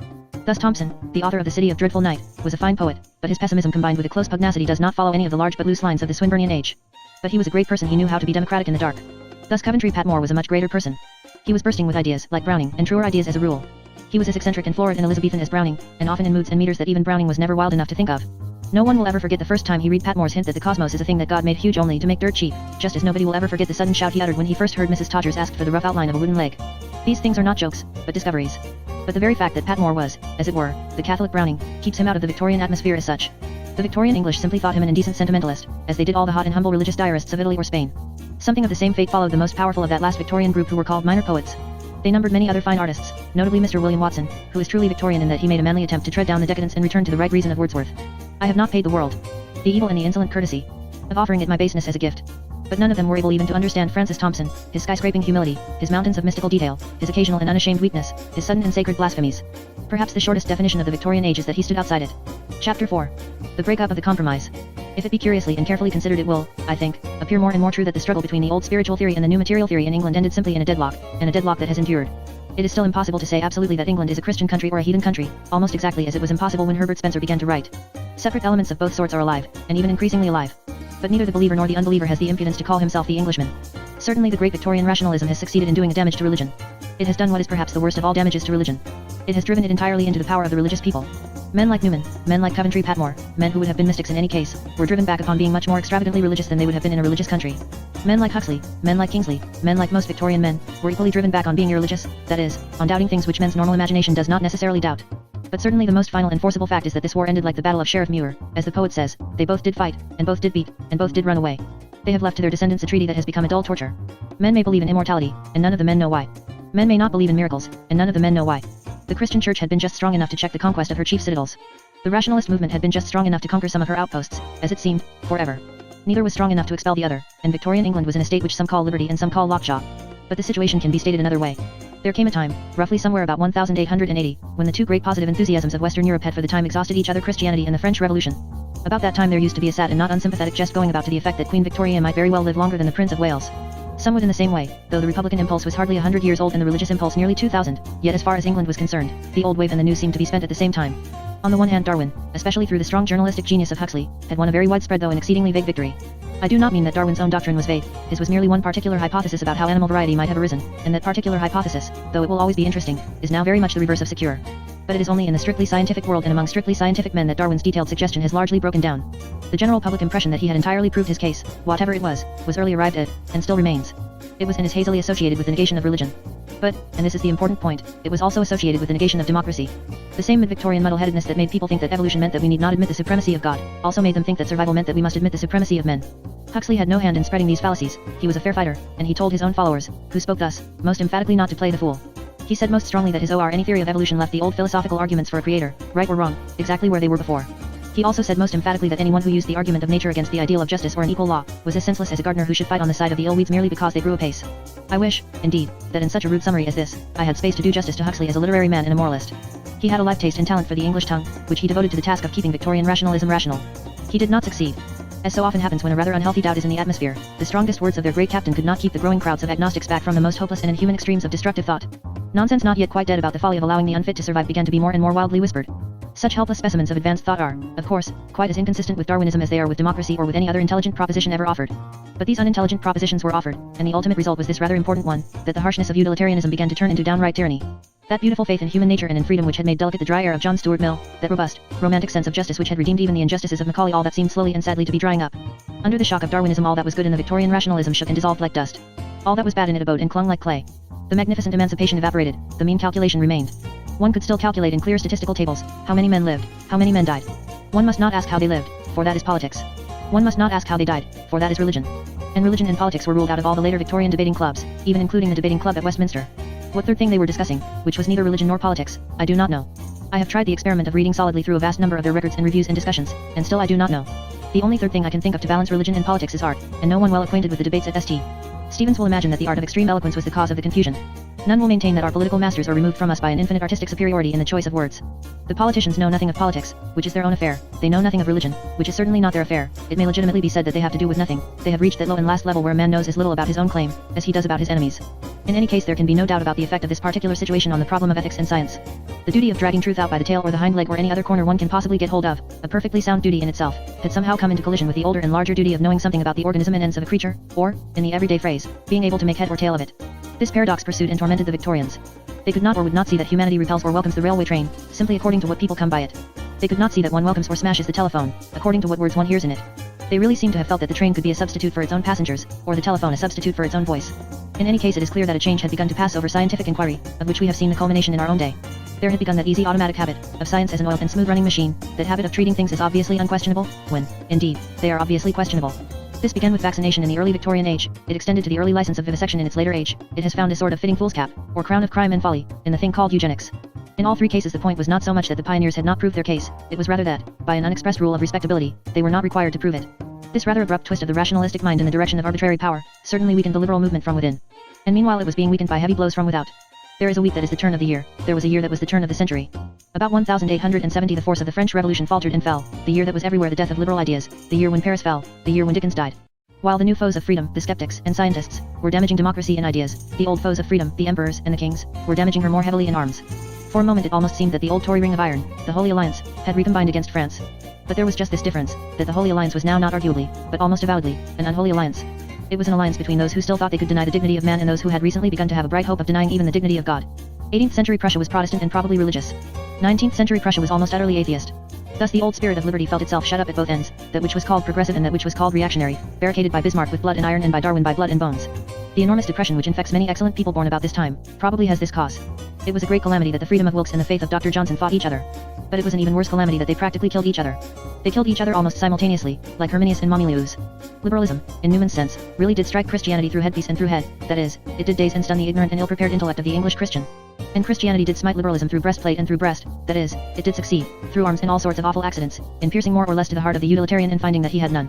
Victorian Protestantism had not head enough for the business, Victorian radicalism had not heart enough for the business.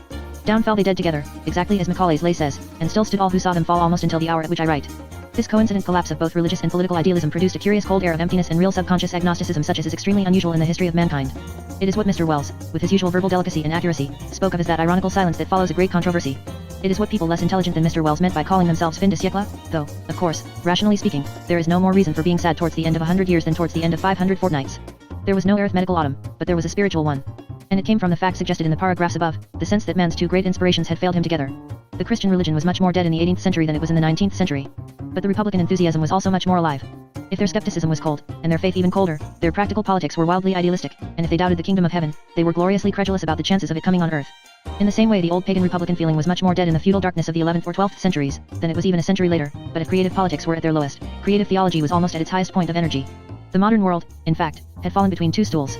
It had fallen between that austere old three-legged stool which was the tripod of the cold priestess of Apollo, and that other mystical and medieval stool that may well be called the stool of repentance. It kept neither of the two values as intensely valuable. It could not believe in the bonds that bound men, but, then, neither could it believe in the men they bound. It was always restrained in its hatred of slavery by a half-remembrance of its yet greater hatred of liberty. They were almost alone, I think, in thus carrying to its extreme the negative attitude already noted in Miss Arabella Allen. Anselm would have despised a civic crown, but he would not have despised a relic. Voltaire would have despised a relic, but he would not have despised a vote. We hardly find them both despised till we come to the age of Oscar Wilde. These years that followed on that double disillusionment were like one long afternoon in a rich house on a rainy day. It was not merely that everybody believed that nothing would happen, it was also that everybody believed that anything happening was even duller than nothing happening. It was in this stale atmosphere that a few flickers of the old Swinburnian flame survived, and were called art. The great men of the older artistic movement did not live in this time, rather they lived through it. But this time did produce an interregnum of art that had a truth of its own, though that truth was near to being only a consistent lie. The movement of those called aesthetes, as satirist in Patience, and the movement of those afterwards called decadents, satirist in Mr. Street's delightful autobiography of a boy, had the same captain, or at any rate the same bandmaster. Oscar Wilde walked in front of the first procession wearing a sunflower, and in front of the second procession wearing a green carnation.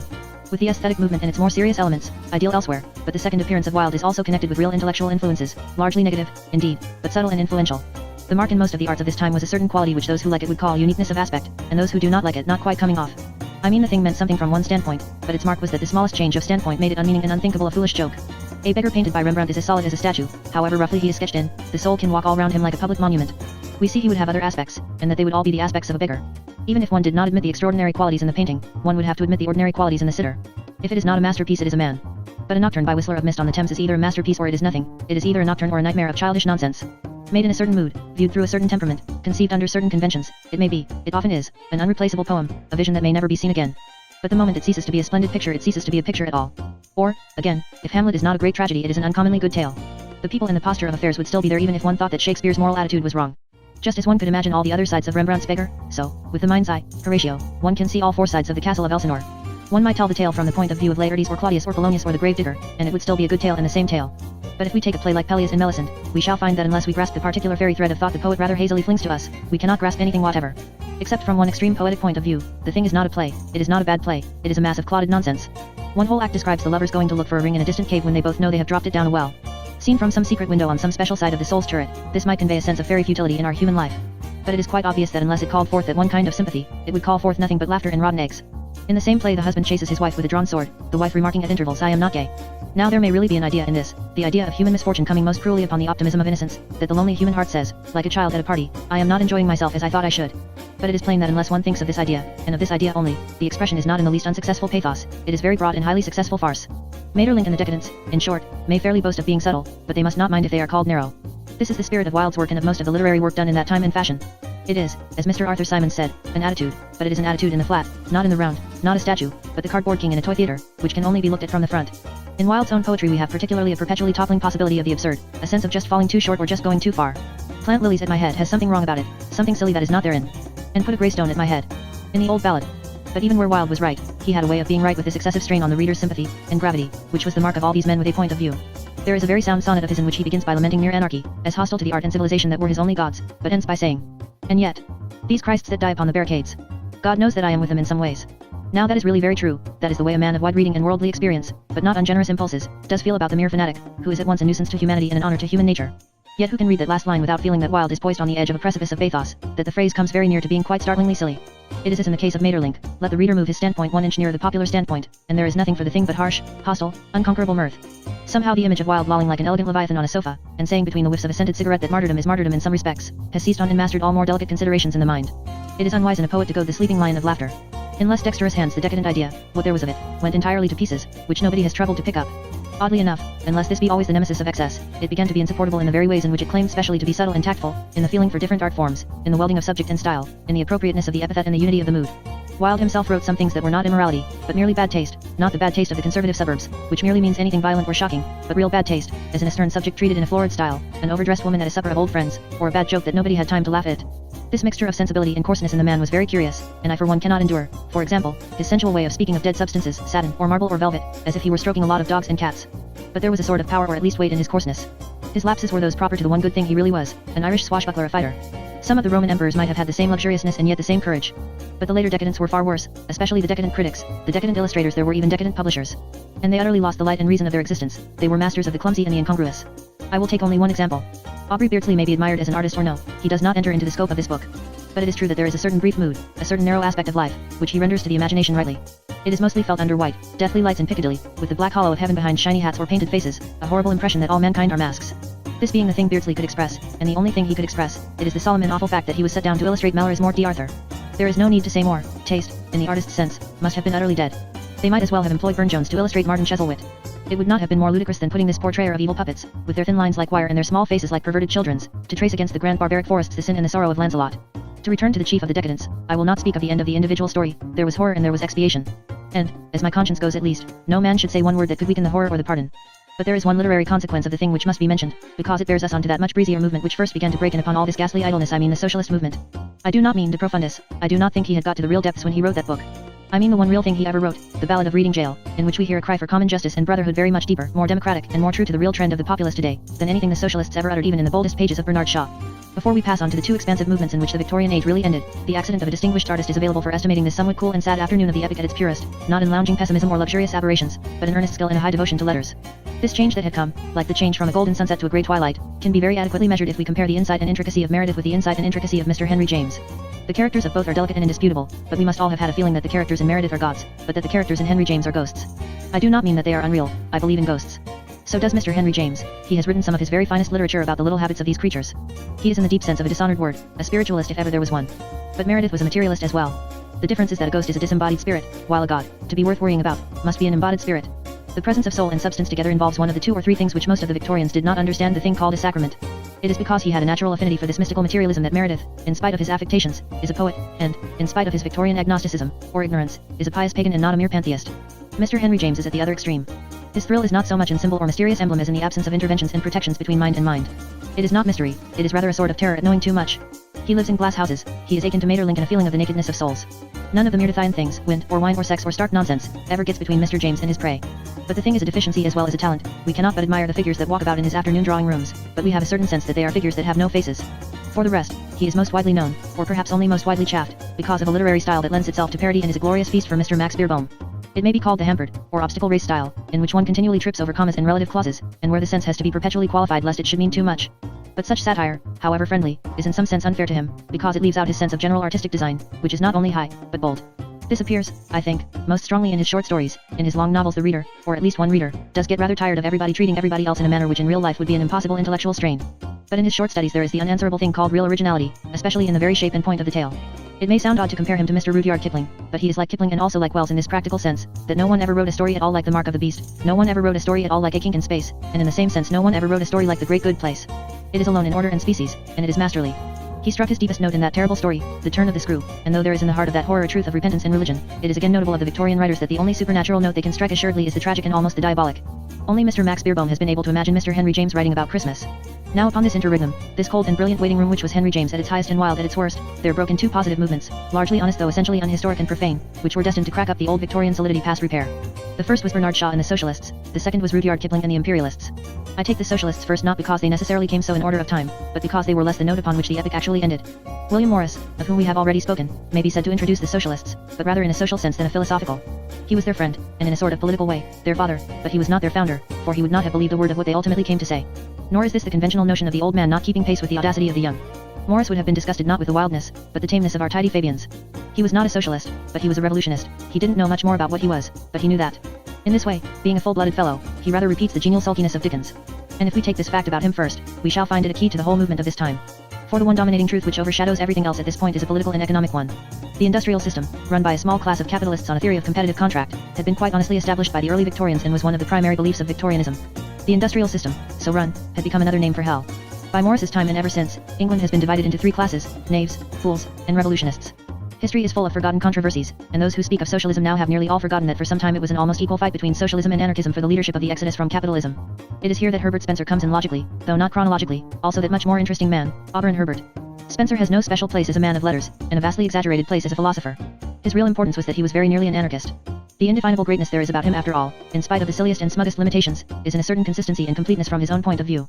There is something medieval, and therefore manful, about writing a book about everything in the world. Now this simplicity expressed itself in politics in carrying the Victorian worship of liberty to the most ridiculous lengths, almost to the length of voluntary taxes and voluntary insurance against murder. He tried, in short, to solve the problem of the state by eliminating the state from it. He was resisted in this by the powerful good sense of Huxley, but his books became sacred books for a rising generation of rather bewildered rivals, who thought we might perhaps get out of the mess if everybody did as he liked. Thus the anarchists and socialists fought a battle over the deathbed of Victorian industrialism, in which the socialists, that is, those who stood for increasing instead of diminishing the power of government, won a complete victory and have almost exterminated their enemy. The anarchist one meets here and there nowadays is a sad sight. He is disappointed with the future, as well as with the past. This victory of the socialists was largely a literary victory, because it was effected and popularized not only by wit, but by a sincere wit, and one who had the same sort of militant lucidity that Huxley had shown in the last generation and Voltaire in the last century.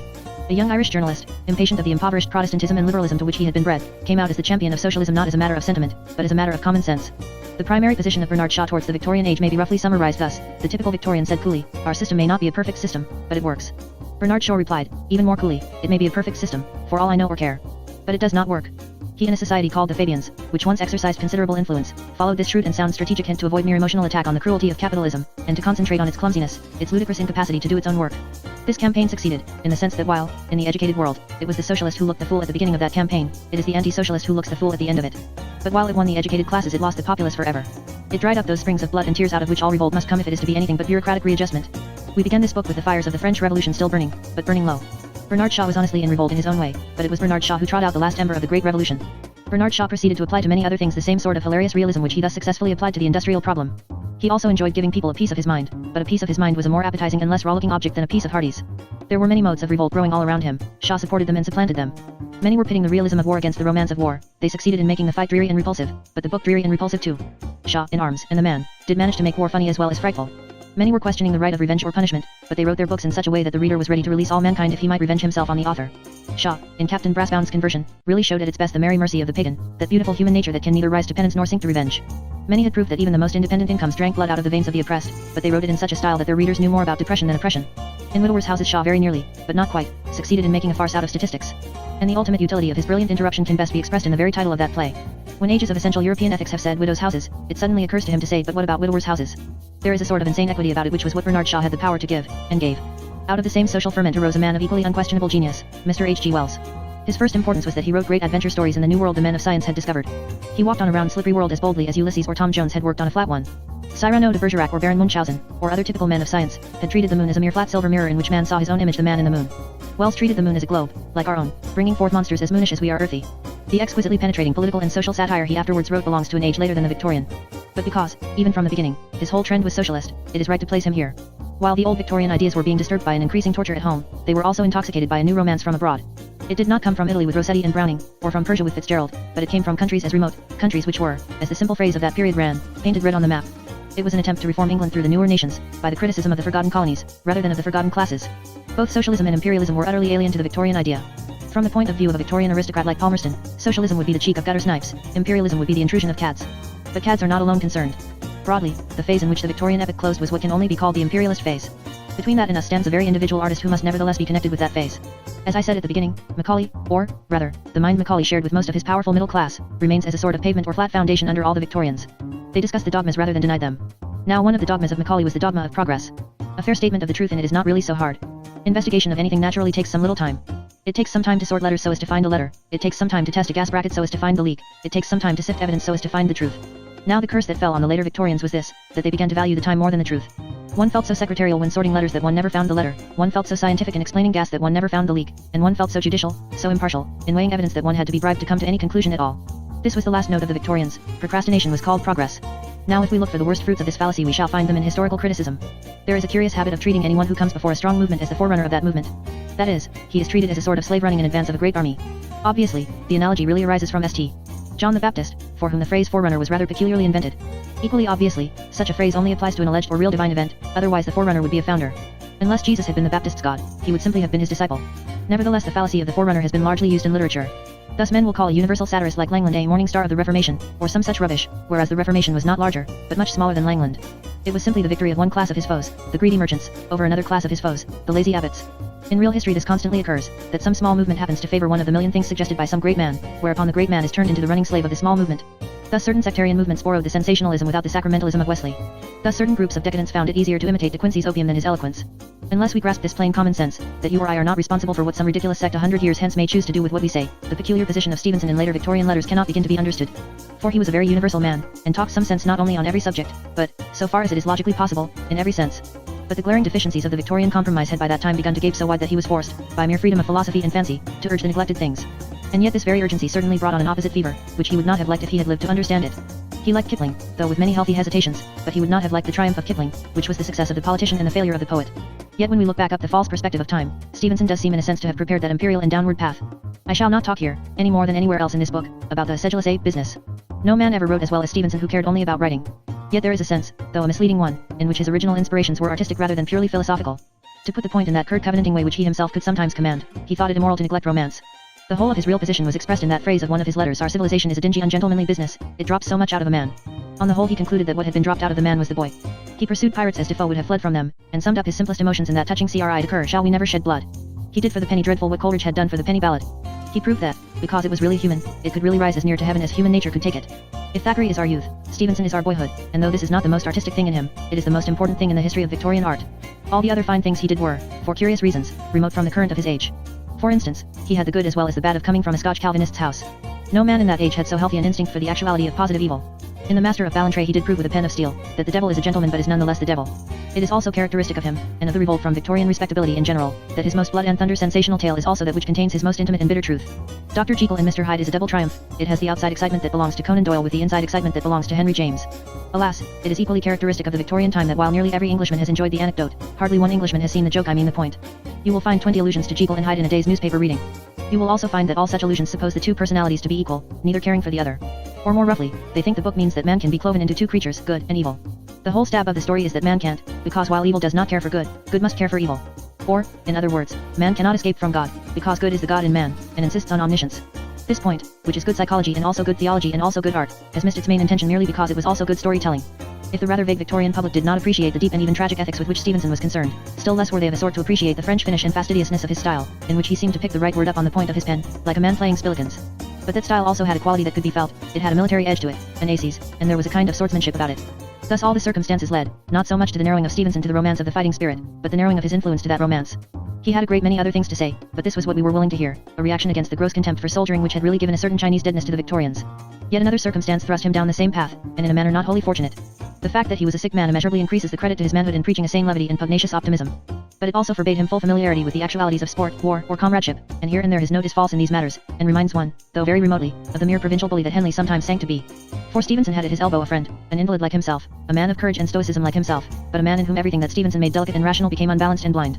The difference is, moreover, that Stevenson was quite right in claiming that he could treat his limitation as an accident, that his medicines did not color his life. His life was really colored out of a shilling paint box, like his toy theater. Such high spirits as he had are the key to him, his sufferings are not the key to him. But Henley's sufferings are the key to Henley, much must be excused him, and there is much to be excused. The result was that while there was always a certain dainty equity about Stevenson's judgments, even when he was wrong, Henley seemed to think that on the right side the wronger you were the better. There was much that was feminine in him, and he is most understandable when surprised in those little solitary poems which speak of emotions mellowed, of sunset and a quiet end. Henley hurled himself into the new fashion of praising colonial adventure at the expense both of the Christian and the Republican traditions, but the sentiment did not spread widely until the note was struck outside England in one of the conquered countries, and a writer of Anglo-Indian short stories showed the stamp of the thing called genius, that indefinable, dangerous, and often temporary thing. For it is really impossible to criticize Rudyard Kipling as part of Victorian literature, because he is the end of such literature. He has many other powerful elements, an Indian element, which makes him exquisitely sympathetic with the Indian, a vague jingo influence which makes him sympathetic with the man that crushes the Indian, a vague journalistic sympathy with the men that misrepresent everything that has happened to the Indian, but of the Victorian virtues, nothing. All that was right or wrong in Kipling was expressed in the final convulsion that he almost in person managed to achieve. The nearest that any honest man can come to the thing called impartiality is to confess that he is partial. I therefore confess that I think this last turn of the Victorian age was an unfortunate turn. Much on the other side can be said, and I hope will be said. But about the facts there can be no question. The imperialism of Kipling was equally remote from the Victorian caution and the Victorian idealism, and our subject does quite seriously end here. The world was full of the trampling of totally new forces, gold was sighted from far in a sort of cynical romanticism, the guns opened across Africa, and the great queen died. Of what will now be the future of so separate and almost secretive an adventure of the English, the present writer will not permit himself, even for an instant, to prophesy. The Victorian age made one or two mistakes, but they were mistakes that were really useful, that is, mistakes that were really mistaken. They thought that commerce outside a country must extend peace, it has certainly often extended war. They thought that commerce inside a country must certainly promote prosperity, it has largely promoted poverty. But for them these were experiments, for us they ought to be lessons.